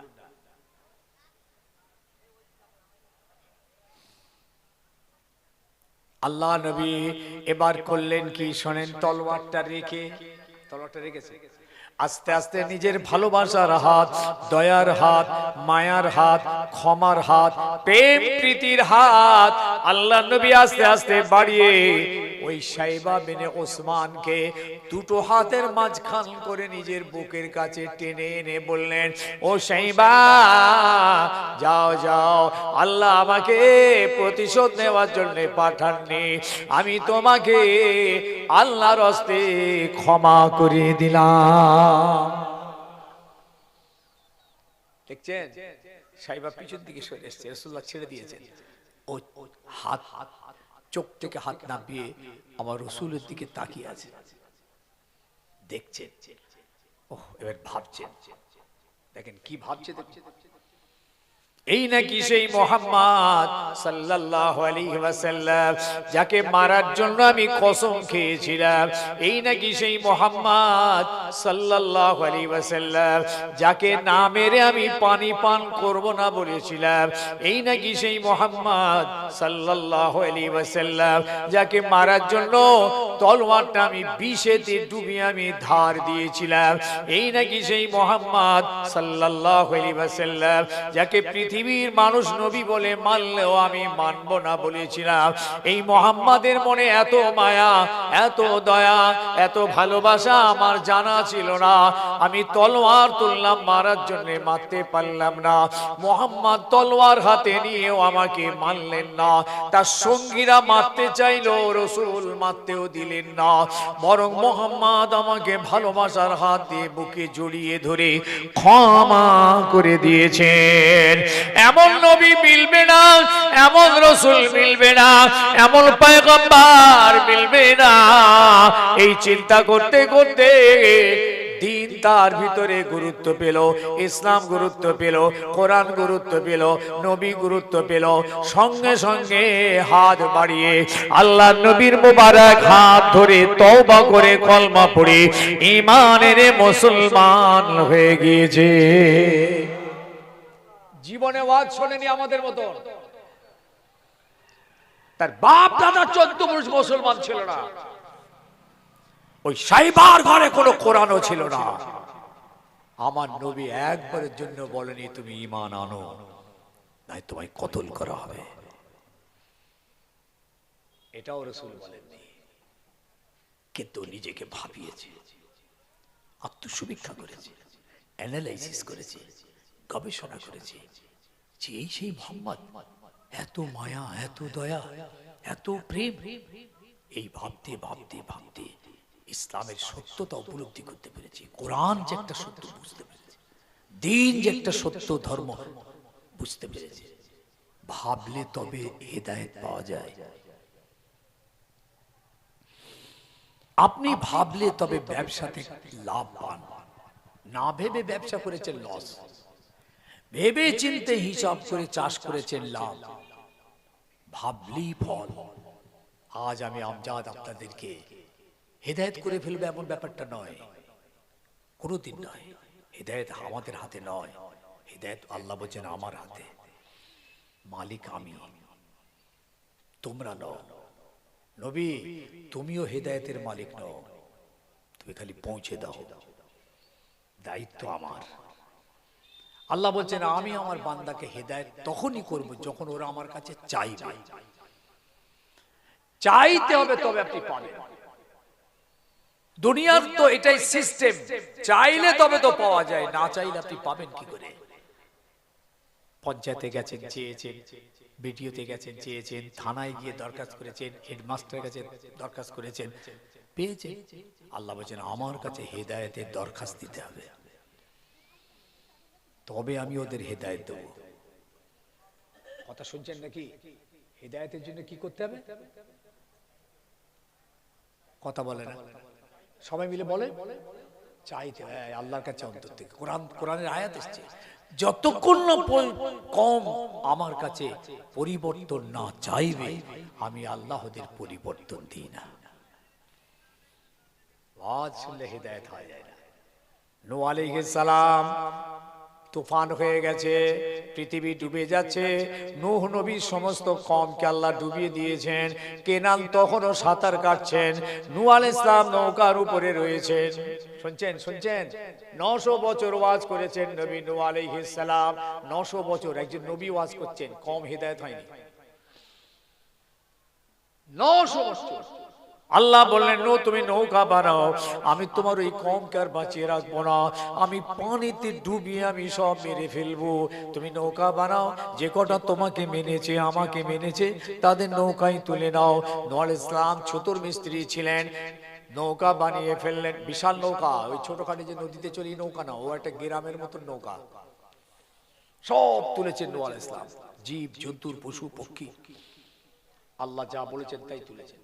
যে কটা ঈমান এনেছেন সব তুলেছেন। পানি শুরু হলো, আসমান থেকে পানি, জমিন থেকে পানি, সব ডুবে গেল, পুরো শেষ। কিন্তু কেনানকে আল্লাহ পাক কিছুক্ষণ বাঁচিয়ে রেখেছিলেন। কেনান কি করছে জানেন? সাঁতার কাটছে। নূহ আলাইহিস সালামের নৌকা ভাসছে, বাপ তো ছেলে কাফের হলো, একটা মায়া তো থাকবে, বাপের মায়া থাকবে না? বাপ ডাকছেন, ইয়া বুনাইয়ার কাব মানা ওয়ালা তাকুন মাল কাফিরিন। হে আমার প্রিয় সন্তান, কেমন ডাক দেখেন, হে আমার প্রিয় ছেলে, আয় বাবা আমার নৌকায় উঠে আয়, ঈমান এনে নে, আল্লাহকে আল্লাহ বলে আমাকে নবী বলে মেনে নৌকায় উঠে আয়। ওয়ালা তাকুন মাল কাফিরিন, ওই কাফেরদের দলভুক্ত হয়ে যাবি না। এই ওয়াজ নূহ আলাইহিস সালাম করছেন, এই ওয়াজ পৃথিবী জমিন আর হবে না, হবে না, হবে না। ঈমান নূহ আলাইহিস সালাম ওয়াজ করছেন, কেনান দুটো কান দিয়ে ওয়াজ শুনছে। শুনছে না শোনেনি? এই ওয়াজ দেবেন তো একটু, শুনছে না? এই জন্য নৌকার এই কারণে কেনান সাঁতার কাটছে। নূহ আলাইহিস সালাম ওয়াজ করছেন, শুনছে না? কান দিয়ে শুনছে তো, হেদায়েত হয়েছিল। একজন নবী ওয়াজ করছেন, মোল্লা মৌলবী না, নবী ওয়াজ করছেন। ছেলে উল্টে বাপকে জবাব দিল, এ বাপ তুমি তোমার খোদার গজবের ভয় দেখিও না, আমি তোমার এই খোদার গজবের আমি ভয় খাই না। সাবি ইলা জাবালিন ইয়াসমুনি মিনাল মা। এই বাপ ওই যে পাহাড়টা দেখতে পাচ্ছ, ওই পাহাড়ের চূড়ায় আমি উঠে যাব, ওই পাহাড়ের চূড়াটা তোমার খোদার গজব থেকে আমাকে বাঁচিয়ে দেবে। একজন নবী ওয়াজ করছেন, উলুল আজম নবী, আল্লাহু আকবার। ছেলে ওয়াজ শুনছেন, নবী হেদায়েত হচ্ছে না। বাপ আবার বললেন, ও বাবা ছেলে, ও আমার প্রিয় সন্তান,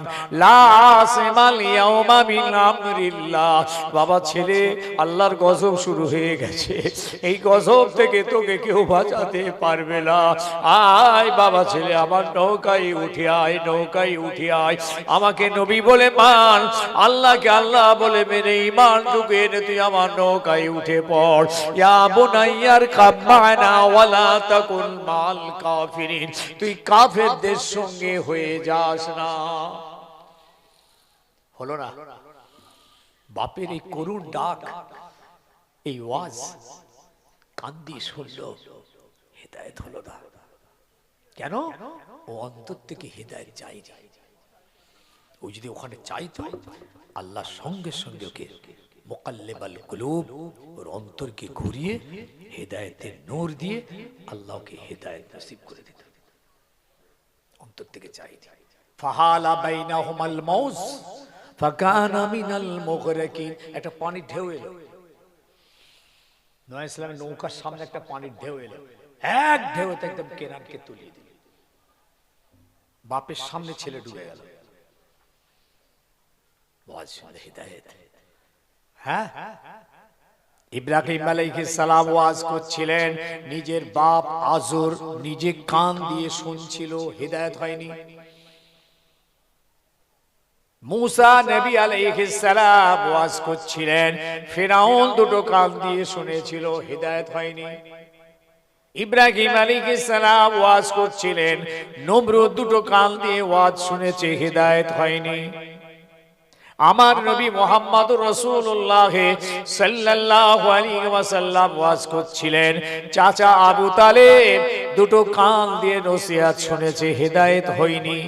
আবু জেহেল হয়নি, উতবা সাইবা হয়নি। আবার আমার নবী ওয়াজ করলেন, আবু বকর হিদায়াত, ওমর, উসমান, আলী, বিলাল হিদায়াত। আল্লাহর নবীর দিগার সাহাবায়ে কেরাম মসজিদে নববীতে বসে বসে ওয়াজ শুনতে শুনতে শুনতে শুনতে ঈমান এনে কলমা পড়ে মুসলমান হয়ে গিয়েছে। কোন শোনা শুনছি আমরা? আবু জেহেলের মতন নাকি? আবু জেহেল জানেন, আমার রাসূলুল্লাহর পাশে বসে কোরআন শরীফ শুনছে, পাশে আমার হাবিব কোরআন তেলাওয়াত করছেন, আবু জেহেল পাশে বসে আছে। রাসূলুল্লাহর কোরআন পড়া শেষ হলো, আবু জেহেল বলছে, এই মুহাম্মদ সাল্লাল্লাহু আলাইহি ওয়াসাল্লাম, তুমি যেন মনে করো না আমি তোমার কোরআন পড়া শুনছিলাম। দেখেন, কোরআন কোরআন তেলাওয়াত করছেন, পাশে বসে আছে, বলছে এটা তুমি মনে করো না। তো আমার হাবিব বললেন, চাচা তাহলে তুমি কি করছিলে? আমার পাশে বসে তুমি কি করছিলে আমি যখন কোরআন পড়ছিলাম?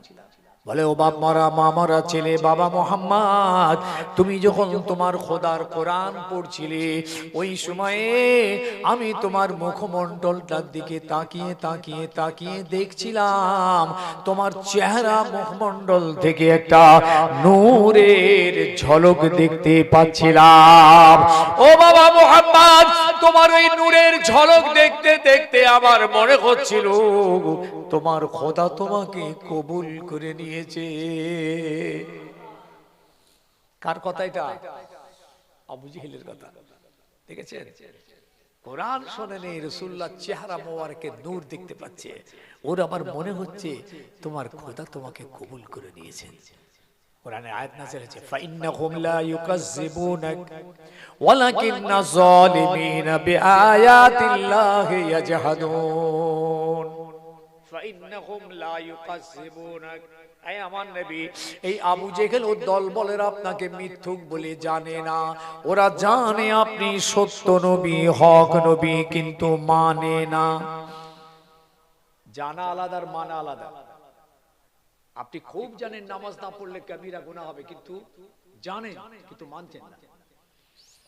আপনি জানেন মদ হারাম, কবিরা গুনাহ, জানেন কিন্তু মানছেন না। জানার নাম ঈমান নয়, মানার নাম ঈমান। আপনি জানেন সুদ হারাম, মায়ের সঙ্গে জিনা, কিন্তু আপনি মানেন না, সুদ খাচ্ছেন। আপনি জানেন আপনার ঈমান, মানলে তবে ঈমান মুকাম্মাল। জানলে ঈমান হয় না, মানলে ঈমান হয়। আল্লাহ এক, এটা আমরা যেমন জানি তেমন মানি, মেনেছেন বলে আমরা ঈমানদার। রসুলকে চোখে দেখিনি, রসুল জানি শুনেছি, আবার মেনেও নিয়েছি, না মানলে কাফের। জানার নাম ঈমান নয়, মানার নাম ঈমান। আবার বুঝিয়ে বলছি, আবু জেহেল তুমি জানো রসুল হক নবী, ও জানে নবী সত্য নবী, ও জানে কোরআন সত্য, কিন্তু মানল না। সমাজের লোককে গিয়ে বলছেন মোহাম্মদ একজন পাগল, মিথ্যুক, ভণ্ড, ও কোরআন একটা জাদু, কোরআন একটা কবিতা, কোরআন একটা সেরা সার, চাষনি। দেখেন ও নিজেই কোরআন শুনছে। আবু জেহেল নিজেই রাতের অন্ধকারে এসে রাসূলুল্লাহর ঘরের পিছনে দাঁড়িয়ে দাঁড়িয়ে কোরআন শোনাচ্ছে। হ্যাঁ, আর বাইরে এসে সমাজের লোককে বলছে খবরদার যাবেন, ও একটা পাগল, ও হাড়ে হাড়ে জানতো আমার নবী হক নবী, কিন্তু মানল না। তাই কোরআন বলছেন ফাইন্নাহুম লা ইউকাযযিবুনাক, ওরা না আপনাকে মিথ্যুক বলে জানে না, ওয়ালাকিন্নাজ যালিমিন বিআয়াতিল্লাহি ইয়াজহাদুন, ওরা আমি আল্লাহ আমার আয়াতগুলোকে ইচ্ছা করে শিরকিশি করে ওরা অস্বীকার করে, অমান্য করে, কিন্তু ওরা জানে নবী আপনি একজন হক নবী।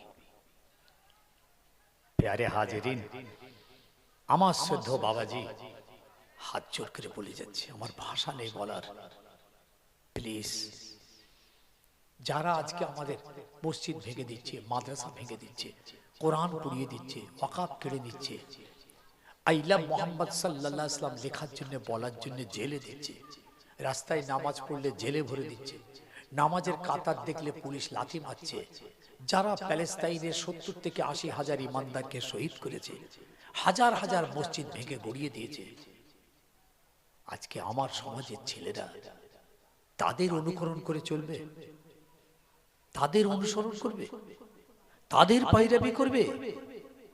আমি ভাবতে বলছি, ভাবুন তো, যারা আজকে সারা পৃথিবী থেকে ইমানদারদের শেষ করতে চাইছে, কোরআন শেষ করতে চাইছে, ইসলাম মেটাতে চাইছে, দেখছেন না মসজিদ ভেঙে দিচ্ছে, মাইক নামিয়ে দিচ্ছে, ইমাম সাহেবকে ধরে মারছে, মসজিদে ঢুকতে দিচ্ছে না, মসজিদকে কোর্টে তুলেছে, সুপ্রিম কোর্টে, এখনো 4-5টা বড় বড় 200, 250, 300, 400 বছরের মসজিদ সব সুপ্রিম কোর্টে ঝুলছে, এখন ভবিষ্যৎ ঝুলছে। জ্ঞানভাবী মসজিদের ভিতরে পুজো হচ্ছে, একধারে নামাজ হচ্ছে, আগামী দিন কি হবে জানি না। যারা এত অসভ্য সমাজ, জঘন্য সমাজ, মুসলমানদেরকে দেখলেই পিটিয়ে মারছে, টুপি দাড়ি দেখলেই ধরে মারছে, আপনি তাদের অনুসরণ করবেন? যুবক, তোমরা তাদের অনুসরণ করবে? তারা নামাজ পড়ছে না, আমার ছেলে মেয়েরাও তাদের অনুসরণ করে নামাজ পড়বে না? তাছাড়া কি বলুন, সেম টু সেম। তারা রোজা রাখবে না, আপনিও রাখবেন না, তারা তো রোজা রাখবে না, রোজা রাখবে না, আপনিও রাখবেন না, কিন্তু আপনি বেঁচে গেছেন আল্লাহর দয়ায়। ওরা হচ্ছে কাফের, ওরা অস্বীকার করে, আপনি অস্বীকার করেন, এই জন্য আপনার ঈমান আছে, এই জন্য আপনি মানেন ঈমান আছে, এই জন্য আপনি বেঁচে গেছেন। কিন্তু ওদের সঙ্গে এই কালচারে আপনি যাবেন, তাদের কৃষ্টি, তাদের কালচার, তাদের রীতিনীতি, তাদের খাওয়া দাওয়া, তাদের পোশাক পরিচ্ছদ, তাদের লাইফ স্টাইলটা আজকে আমার সমাজের ছেলে মেয়েদের ভিতরে চলে আসবে। আস্তাগফিরুল্লাহ, ওরা দাঁড়িয়ে পিশাব করবে তো আমার ছেলেরাও করবে? ওটা ওদের কালচার, আমাদের নয় ওটা। ওরা জাহান্নামী, আমরা জান্নাতি। আল্লাহর কোরআন বারবার বলেছেন আমি ঈমানদারদেরকে জান্নাতি ঘোষণা দিয়েছি, এদেরকে আমি জান্নাতে দেওয়ার ওয়াদা করছি, বাকিদেরকে জাহান্নামের ওয়াদা করেছেন। তাহলে আপনি জান্নাতি হয়ে জাহান্নামীদের অনুকরণ করবেন কেন? তারা দাঁড়িয়ে দাঁড়িয়ে পানি পান করবে, আমার ছেলে মেয়েরাও করবে। মেয়েগুলো পর্যন্ত দেখবেন বোরকা পরেছেন খামাখাই নামকে ওয়াস্তে, এই বোরকার মুখ খুলে দিয়ে দাঁড়িয়ে দাঁড়িয়ে পানি পান করছে। রাসূলুল্লাহ এত কড়া নিষেধ করেছেন, লা তাবুলু কাইমান ওয়ালা তাশরাবু কাইমান, তোমরা দাঁড়িয়ে পান করবে না আর দাঁড়িয়ে পিচ্ছাপ করবে না। যদি কেউ দাঁড়িয়ে পান করে ফেলো, খেয়ে ফেলো, গলায় আঙুল দিয়ে বমি করো,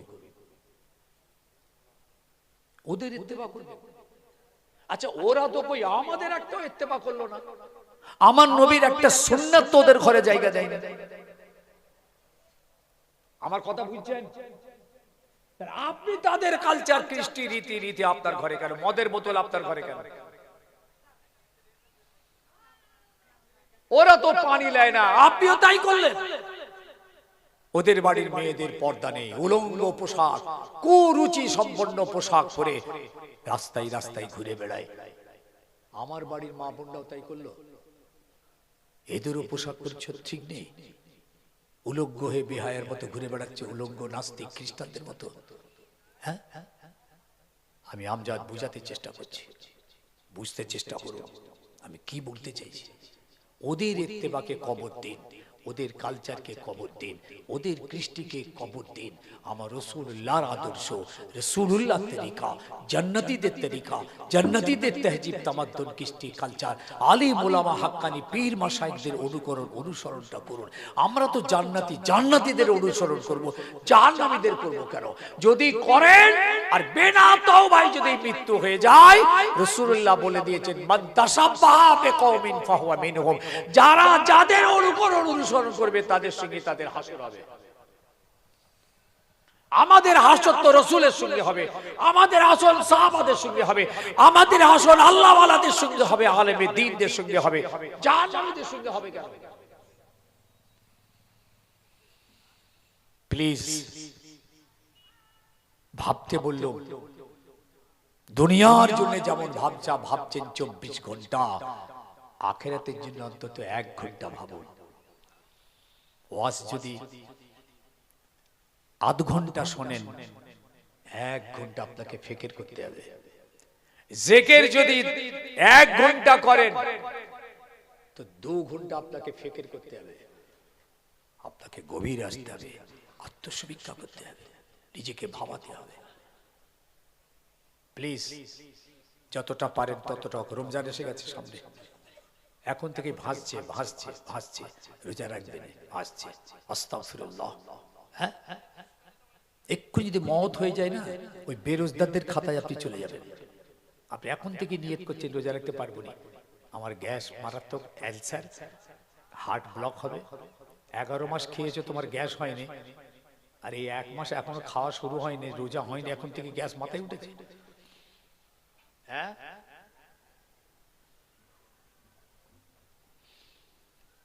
নামাজ শুরু করেন, যতটা হয় ততটা হোক, আস্তে আস্তে হোক, সময় মতো হোক, ধীরে ধীরে হোক। রমজানে রোজা রাখেন, সব পার্বণে হুজুর যতটা হয় ততটা হোক। 4টে 6টা, ফের 2 দিন বাদ দিয়ে ফের 3টে, ফের 4টে বাদ দিয়ে ফের 6টা, অন্তত আপনি শুরু করুন।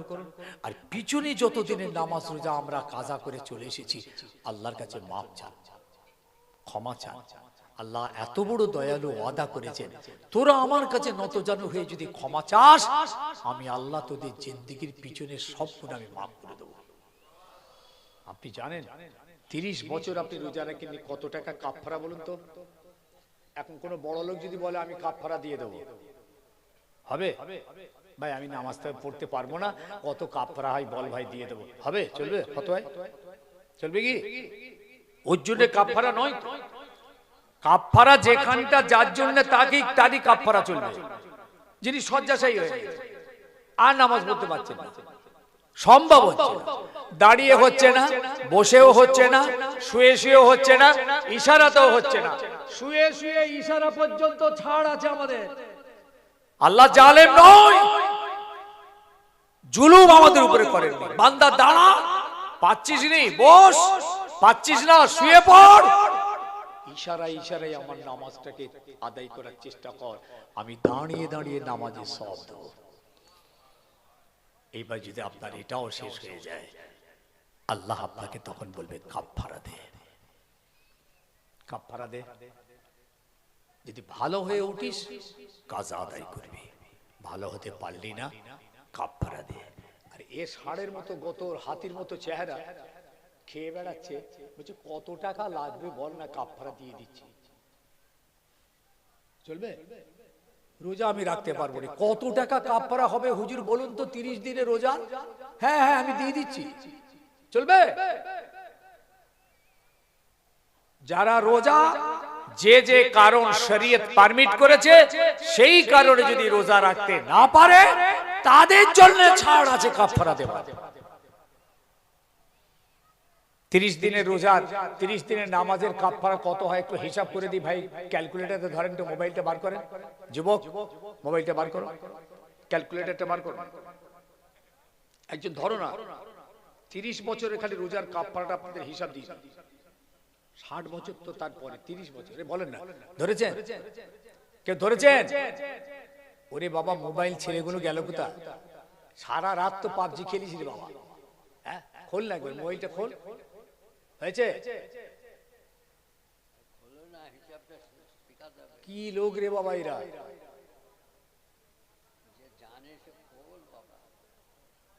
আরে ভাই মুরব্বীরা পারবে না, ছেলেগুলো গেল কোথায়?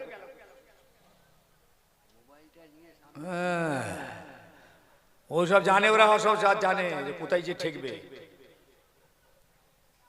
হিসাবটা দেখুন না, 30 বছরের নামাজের কাজার কাফারাটা শুনেলেন। ধরেছো কলম? হ্যাঁ ধরেছো? একদিনে 360 টাকা মোটামুটি বলুন। একদিন নামাজের কাফারা হলো 360। এক মাসে কত? 30 দিন ইনটু 30 দাও, করছো? ই হলো রে আল্লাহ রে আল্লাহ, করছে না? ইনটু 30 কত হলো? তার সঙ্গে ইনটু 12 এক বছরে কত? তারপরে গুণ দিয়ে বলো 30 বছরে কত? এই মোবাইল এই সামনে এইখানে পেয়েছি এত করে একটা। এইসব খামা খাই বেকার বসায়। দত্ত বেটা এটা খুলতো, ক্যালকুলেটরটা খুলতে করছি। হ্যাঁ গুণ কর 360 ইন্টু 30, 10,800 এক মাসে। 10,800 এবার লেখো 12 মাসে ইন্টু 12,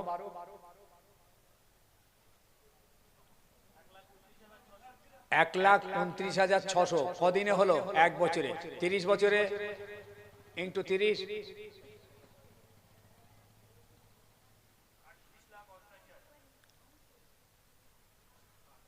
ঠিক হলো নি মনে হচ্ছে, দেখো তো।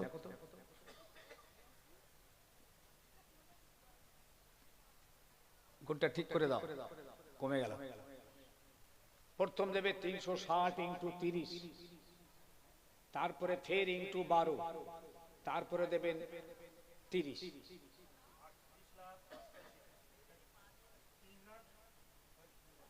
3 কোটি, ভালো করে দেখো।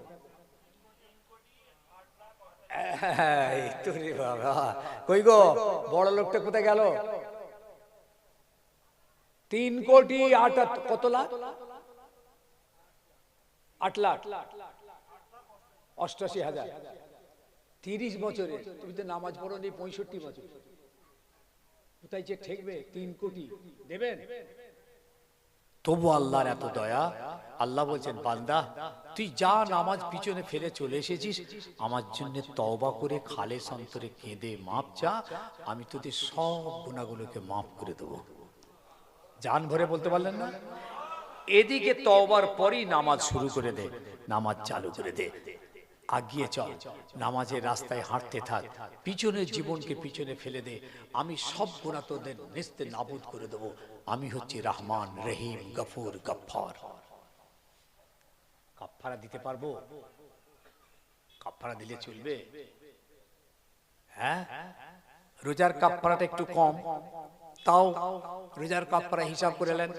3 ওয়াক্তে একটা গরিবকে যদি খাওয়াই রোজার মাসে, ইফতার, সন্ধ্যের খাবার, সেহরি, এই 3 ওয়াক্তে টোটাল একটা খরচ কত হতে পারে? 150 টাকা না 200 টাকা? 200 টাকা। ইফতার থেকে নিয়ে সেহরি পর্যন্ত কি 200 টাকা হবে নাকি না আরো বেশি হবে? এটা ক্যালকুলেশন বলেন, বেশি হবে না? তাহলে 250, তাহলে 250 করে 30 দিনে কত হচ্ছে দেখো তো বাবা। 250 ইন্টু 30,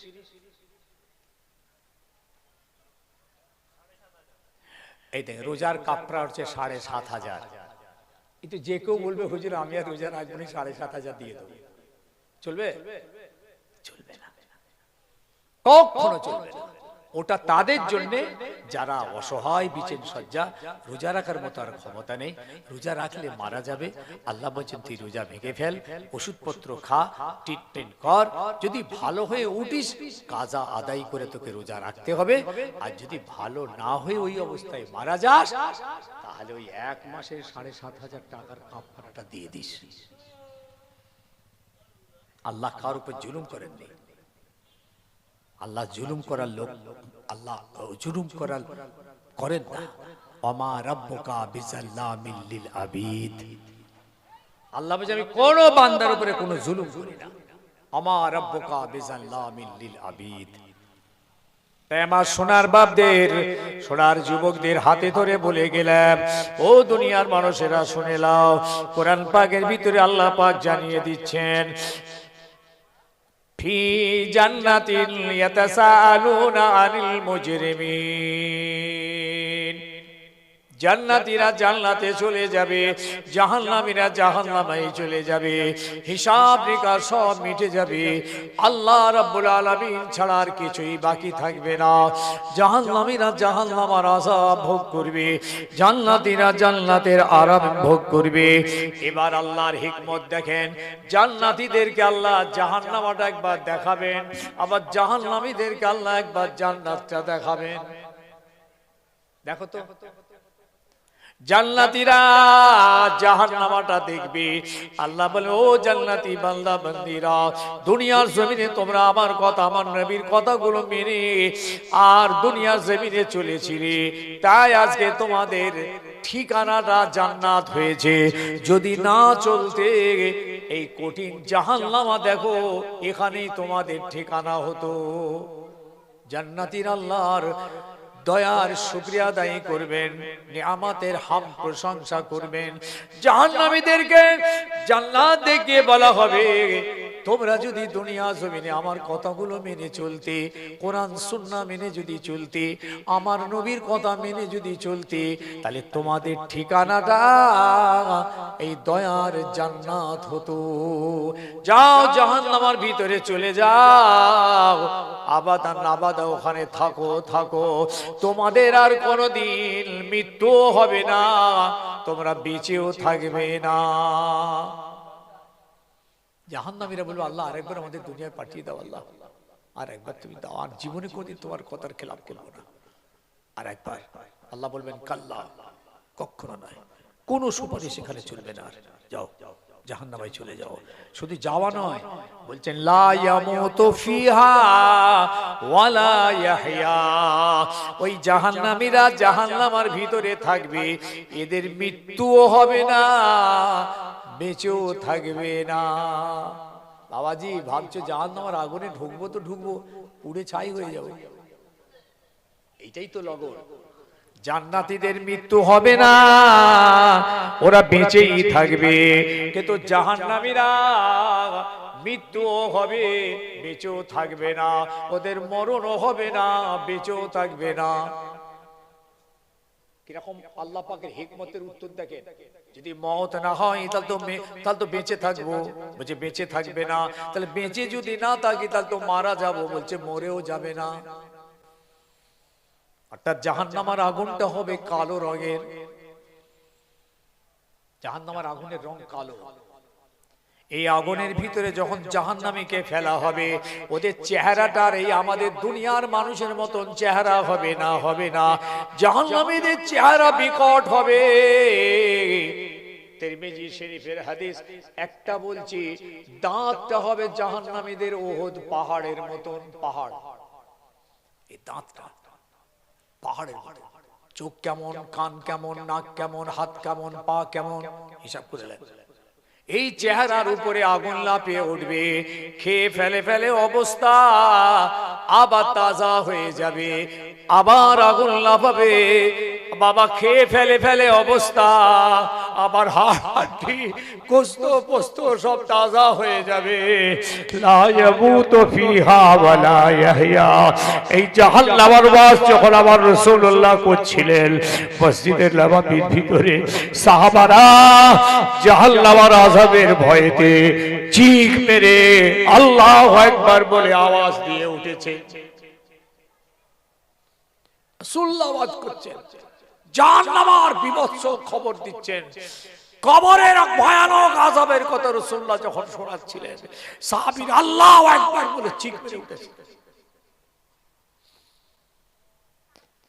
আজ দুনিয়ার ইমানদার রাসূলের মুমিন উম্মত সব ভুলে গেল, দিল ও দিমাগ থেকে সব হারিয়ে গেল।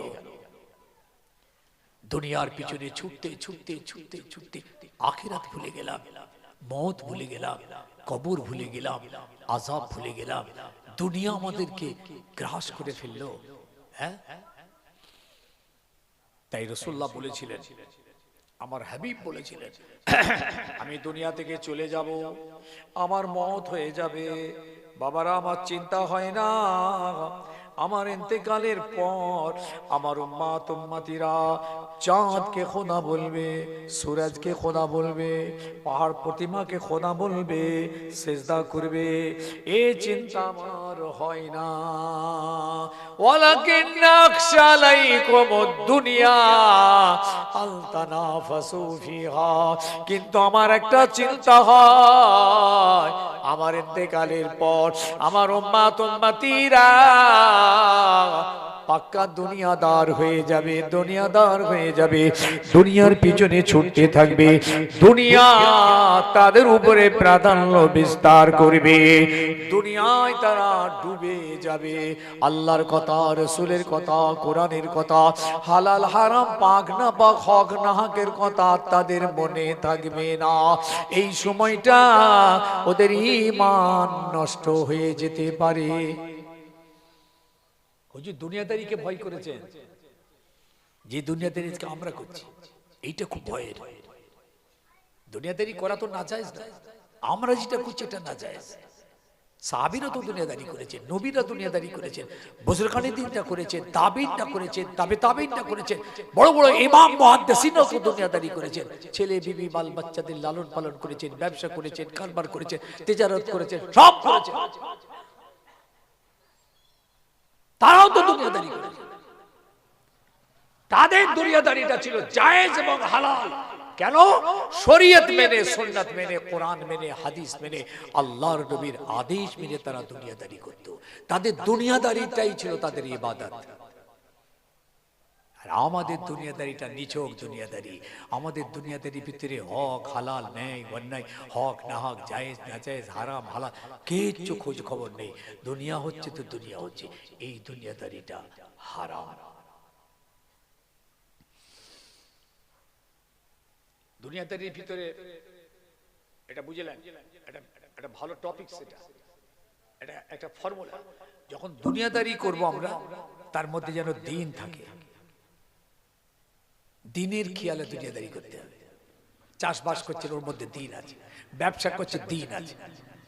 শুনছেন, এই যে খাওয়া দাওয়া করছে, যে খাওয়া দাওয়া করি আমরা, বলুন তো এটা দিন না দুনিয়া? আমরা যে খাওয়া দাওয়া করি এটা দিন, মানে এটা ইবাদত না দুনিয়া? কথা বলেন। ইবাদত।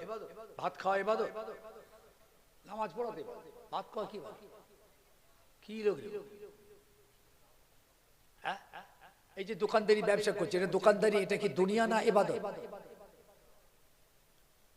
আলু বিক্রি করছি বসে বসে, হাটে চাল বিক্রি করছি, এটা দুনিয়া করছে না দিন করছি? আরে একটু হোহা দেন।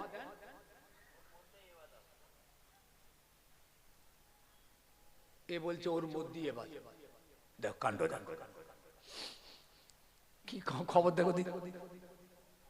এইটাই তো বেটা আমি বুঝাতে চাইছি, তুই তো আমার কথাটাই তো বলতে চাইছিস।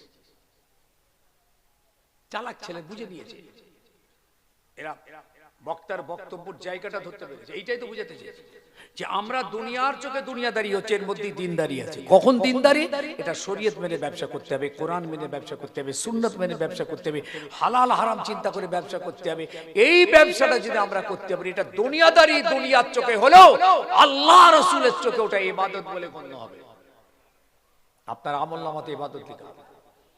যেমন আমি দাড়ি পাল্লায় মাল ওজন করছি, খরিদ্দারকে মাল দিচ্ছি, টাকা নিচ্ছি, মাল দিচ্ছি, টাকা দিচ্ছি, দুনিয়াদারি করছি, ব্যবসা করছি, এর ভিতরেই দিন আছে।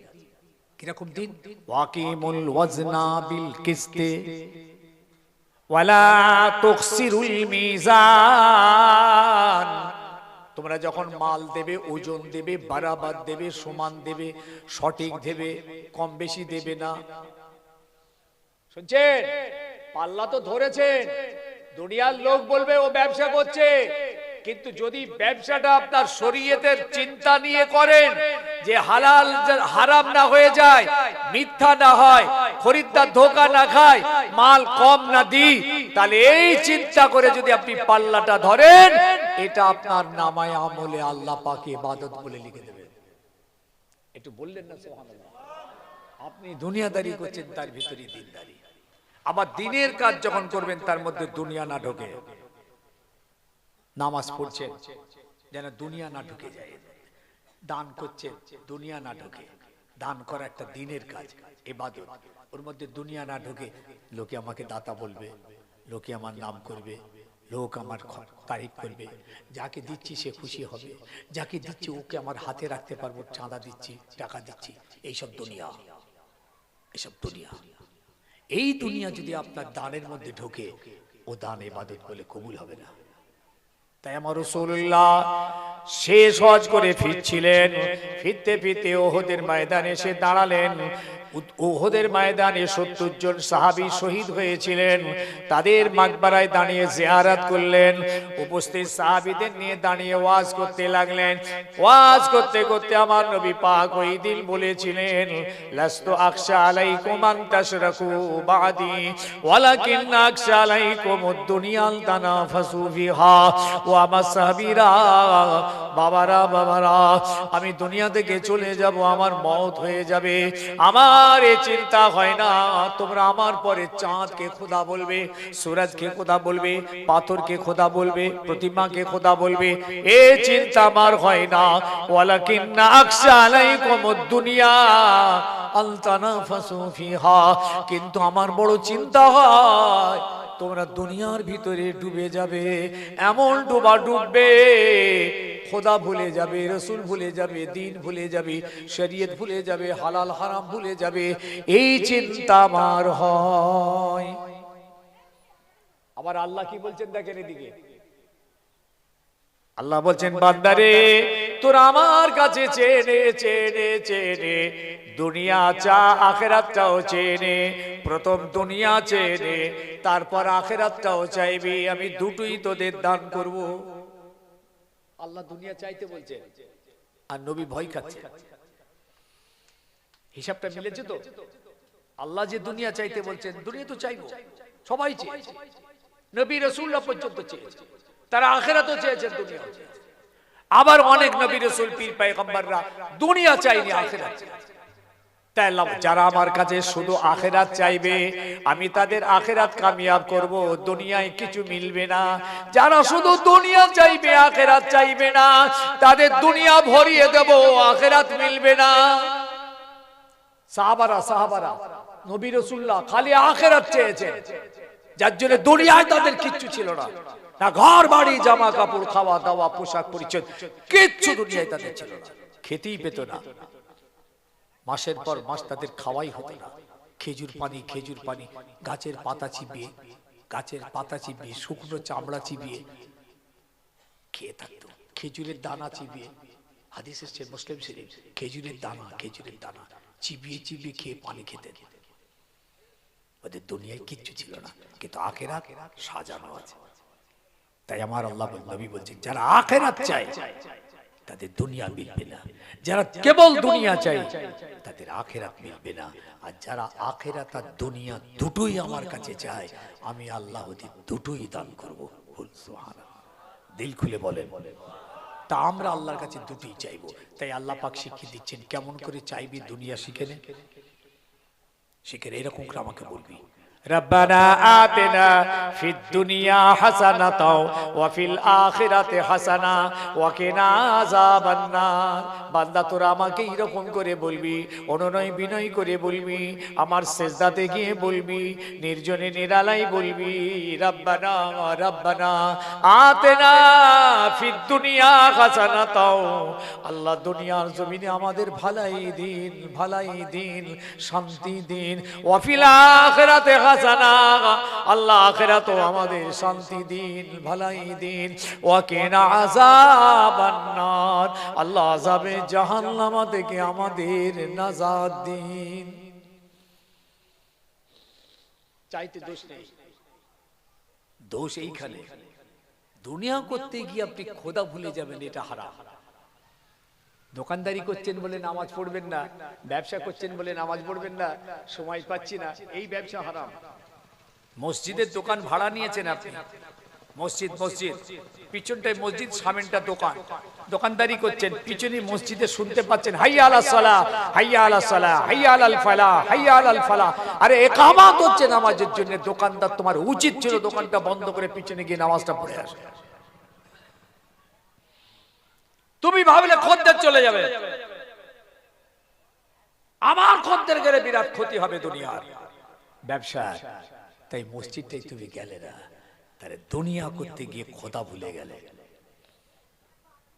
শয়তান এসে বললো, পাগল কোথাকার, নামাজ পরে পড়ে নিবি, জামাত নাই হোক না, কাজা পড়ে নিবি, কাজা পড়ে নিবি। আরে নামাজ গেলে, নামাজ পড়ে নিলে নামাজ তো পাবি, কিন্তু খরিদ্দার চলে গেলে পাশের দোকানে আর পাবি? এমন ইবলিস ধোঁকা মারলো, শুকনো বেঈমানটা বলল, ঠিক বলেছিস। ও আর দোকান থেকে উঠলো না।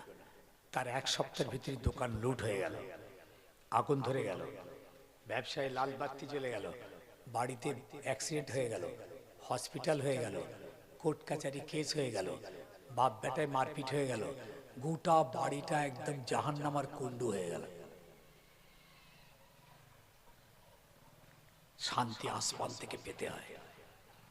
আপনি শান্তি তৈরি করতে পারবেন না। আমি আমার ফ্যামিলিতে, আমার বাড়িতে শান্তি, যত টাকা উপায় করেন আপনি শান্তি আনতে পারবেন না ভাই সাহেব।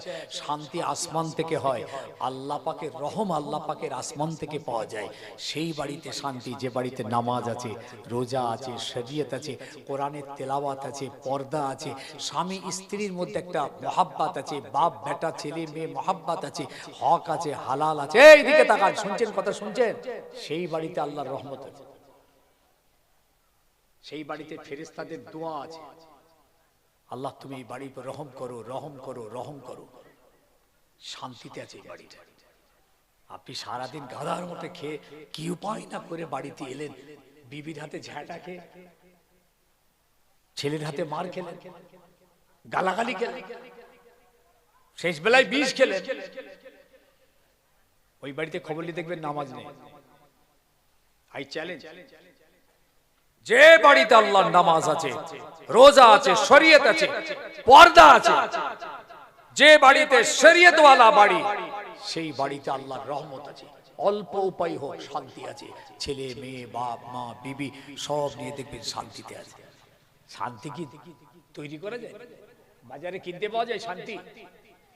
আপনি মনে করেন যে উপায় করে বাড়িতে শান্তি করাবো? আজকে কেন বাপ্পাটাই কথা নেই? বলে উত্তর দেন। কেন মায়ের সঙ্গে ছেলের কথা নেই? কেন বাপ মায়ের দিকে তাকাই না ছেলে? তাদেরকে এক ঘরে করে দিয়েছেন, কিংবা ছেলে বাপ মার বাড়ি ছেড়ে দিয়ে পালিয়ে গেছে। কেন?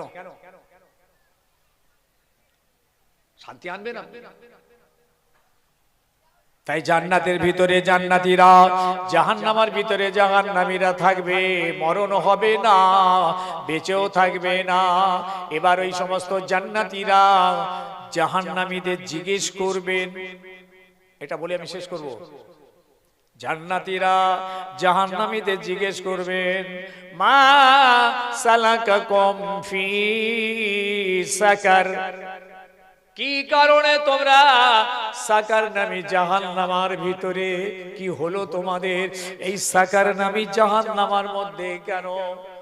জাহান্নামের 7টা জাহান্নামের এটা একটা তবকা, স্তর আছে, ক্লাস আছে। সবাইকে এক জাহান্নামায় দেবে না, ওসব ভাগ আছে। জান্নাতেরও ভাগ আছে। আল্লাহ পাক যাকে যে জান্নাতে যে কোয়ালিটিতে দিবার চেষ্টা করবেন, সেটাই সেখানে সে যাবে। ওরে আল্লাহ রে আল্লাহ, যেখানে দেয় সেখানেই হোক। যে কোন একটা লয়ার খুব নিম্নমানের জান্নাত যদি পেয়ে যায়, আলহামদুলিল্লাহ, আর দরকার নেই। সব থেকে টপ র্যাঙ্কের জান্নাত হচ্ছে জান্নাতুল ফেরদাউস, যেখানে নবী রাসূলরা থাকবেন। কোন জান্নাত? এই কথা বলে না, জান্নাতুল ফেরদাউস। ওই জান্নাতে আল্লাহ পাক নামাজীদেরকে দেওয়ার ওয়াদা করেছেন, ওয়াদা করেছেন, ওয়াদা করেছেন। সূরা মুমিনুনের ভিতরে, সূরা মুমিনুন আল্লাহ পাক এখানে পরিষ্কার বলেছেন, যে মুমিন নামাজি হবে, সব মুমিন তো নামাজ পড়ে না, যে মুমিনটা নামাজি হবে এবং তার নামাজটা খুজু খুশুর সঙ্গে হবে, একগ্র চিত্তে হবে, অনুনয় বিনয়ের সঙ্গে হবে, এই মুমিনটাকে আমার খুব পছন্দ। আমি আল্লাহ ওয়াদা করছি জান্নাতুল ফিরদাউসের ওয়ারিস বানিয়ে দেব। উলাইকা হুমুল ওয়ারিসুন, আল্লাহ ওদের ওয়ারিস, জান্নাতের ফিরদাউসের ওয়ারিস বানাবেন। সূরা মুমিনের ভিতরে আল্লাহ পাক 7টা আয়াত এনেছেন, খালি মুমিনদের কিছু কিছু চরিত্র বর্ণনা করেছেন। এই গুণ যদি আমার মুমিন বান্দাদের মধ্যে থাকে, আমি ওই মুমিনগুলোকে জান্নাতুল ফিরদাউসের মালিক বানাবো। কথা বুঝে আসছে? তাহলে জান্নাতীরা জান্নাতে জিজ্ঞেস করবে, কেন তোমরা জাহান্নামের মধ্যে গেলে? এবার জাহান্নামীরা উত্তর দেবে, ক্বালু লাম নাকু মিনাল মুসাল্লিন, ওগো দুনিয়ার জমিনে আমরা মুসল্লি হইনি, নামাজি হইনি, নামাজ পড়িনি। এই জন্য আজকে জাহান্নামের ভিতরে, আর কি কারণে জাহান্নামের মধ্যে, ওয়ালাম নাকু নুতঈমুল মিসকিন, কোন মিসকিন ফকির ইয়েতিমদের কোনদিন আমরা সাহায্য করিনি, খাওয়াইনি। আর কি কারণে জাহান্নামের মধ্যে গেলে, ওয়া কুন্না নাখুদু মাআল খায়দিন, ওগো আমরা দুনিয়ার জমিনেতে যেসব জায়গাগুলো খারাপ খারাপ জায়গা, সেইখানে আমরা দল বেঁধে বসে গীবত গিল্লা পরচর্চা পরনিন্দা করতাম, গালিগালাজ করতাম, চুগলখড়ি করতাম, খারাপ লোকেদের সঙ্গে নিয়ে খারাপ আলোচনায় সময় কাটাতাম। এই জন্য আজকে জাহান্নামায়। আর কি কারণে জাহান্নামায়? অকুন্না নুকাজ্জিবু বিয়াউমিদ্দিন, আমরা কিয়ামতকে মানিনি, আখিরাত মানিনি। কবর থেকে আল্লাহ আমাদেরকে জিন্দা তুলে কিয়ামতের মাঠে আনবেন, এটা আমরা বিশ্বাস করিনি। এইভাবে আমাদের জীবন যাপন চলছিল, দুনিয়াতে এইভাবে বেঁচেছিলাম, এইভাবে দিন রাত কাটছিল। হাত্তা আতানাল ইয়াকিন, হঠাৎ মওত এসে গেল, কবরে চলে গেলাম, তওবা করার সময় পাইনি, নামাজ শুরু করবারও সময় পাইনি। যুবক বাবা, তুমি ভাবছো অনেক দিন বাঁচবে, আর আমরা মুরব্বী, আমরা ভাবছি আরো কিছুদিন বাঁচলে হতো। ऐसा नहीं होगा। 70 বছরের দাদু বেঁচে আছে, 70 বছরের দাদু, 5 বছরের পোতাটা মারা গেল দাদুর সামনে। 4 বছর, 7 বছর, 3 বছর, 10 বছরের পোতাটা দাদুর সামনে কবরে চলে যাচ্ছে, মায়ের সামনে কবরে যাচ্ছে, বাপের সামনে তাকে সাদা কাপড় জড়িয়ে কবরে পাঠিয়ে দেওয়া হচ্ছে। দাদু, তোমার এখনো হুঁশ ফেরেনি, তুমি এখনো নামাজ পড়ো না। মা, তুমিও নামাজটা পড়লে না, তোমার বাচ্চাকে আল্লাহ কোল থেকে কেড়ে নিয়ে কবরে ঢুকিয়ে দিল, তাও হুঁশ হয়নি তোমার, তুই ভাবছো এখনো বেঁচে থাকবো। সংক্ষেপ, আমার সোনার ভাই ছেলে যুবক, শেষ এই আয়াত কটা আপনাদের খিদমতে রাখছি সূরা মুমিনুন থেকে। দেখুন আপনাদের মধ্যে একটা গুণ যদি থাকে, আপনি জান্নাতি। আমি আমজাদ বলছি না, আমাদের রব বলেছেন, রব আমাদের খোদা বলেছেন। 1 নম্বর, যে ইমানদারটা নামাজি হবে, দেখেছেন তো, قد افلح المؤمنون, প্রত্যেকটা মুমিনের কথা বলছে, এরা কামিয়াব। বলি বলছে الذين هم في صلاتهم خاشعون, তবে যে মুমিনটা নামাজি হবে। সব মুমিন নামাজ পড়ে? এই নামাজ পড়ে? সব মুমিন নামাজ পড়ে? পড়ে না। যে মুমিনটা নামাজি হবে, আর দ্বিতীয় হলো সে তার নামাজটা যেন খুজুর সঙ্গে হয়, একগ্র চিত্তে হয়, অনুনয় বিনয়ের সঙ্গে। ব্যাস, এই মুমিনটাকে আল্লাহর পছন্দ। 2, আল্লাযীনা হুম আনিল লাগবি মুরিদুন, যারা খারাপ জায়গা থেকে নিজেকে বাঁচিয়ে নেন। ওই যে খারাপ জায়গা, চায়ের দোকান, মাচা, সানের ঘাট, ক্লাব, পার্টি, টিভি, কেরাম ইত্যাদি ইত্যাদি, এই সমস্ত নোংরা জায়গা ইমানদারদের জন্য, ওখান থেকে যারা নিজেকে বাঁচিয়ে নিতে পারবে। 3, আল্লাযীনা হুম লিযাকাতি ফাইলুন, যারা পয়সাওয়ালা মালদার, হিসাব করে গুনে গুনে যাকাত দেবে, হিসাব করে যাকাত দেবে। এই মুমিনকে আল্লাহর পছন্দ। সব ইমানদার যাকাত দেয় না। হ্যাঁ ভাই সাহেব দেয়, একটু হোহা দেন। একদল আছে মোটি দেয় না, একদল আছে আদো সাদো দেয়, দিয়ে বললে হো গিয়া। আর এক দল আছে তারা কিন্তু অঙ্ক করে হিসাব করে যাকাত দেয়। এই ব্যক্তিটাকে আল্লাহর পছন্দ, হিসাব করে যাকাত নিখুঁত ভাবে আদায় দেয়, এদেরকে আল্লাহর পছন্দ। কটা হলো? কটা হলো? তিনটে হলো, তিনটে। একটা হলো নামাজ, দ্বিতীয় হলো খারাপ জায়গা থেকে দূরে থাকা, 3 নম্বর হলো যাকাত, 4 নম্বর যারা তাদের শরমগাকে হেফাজত রাখবে। আল্লাযীনা হুম লিফুরুজিহিম ইউহাফিজুন, যারা তাদের শরমগাকে হেফাজত রাখবে, লজ্জাস্থানকে হেফাজত রাখবে।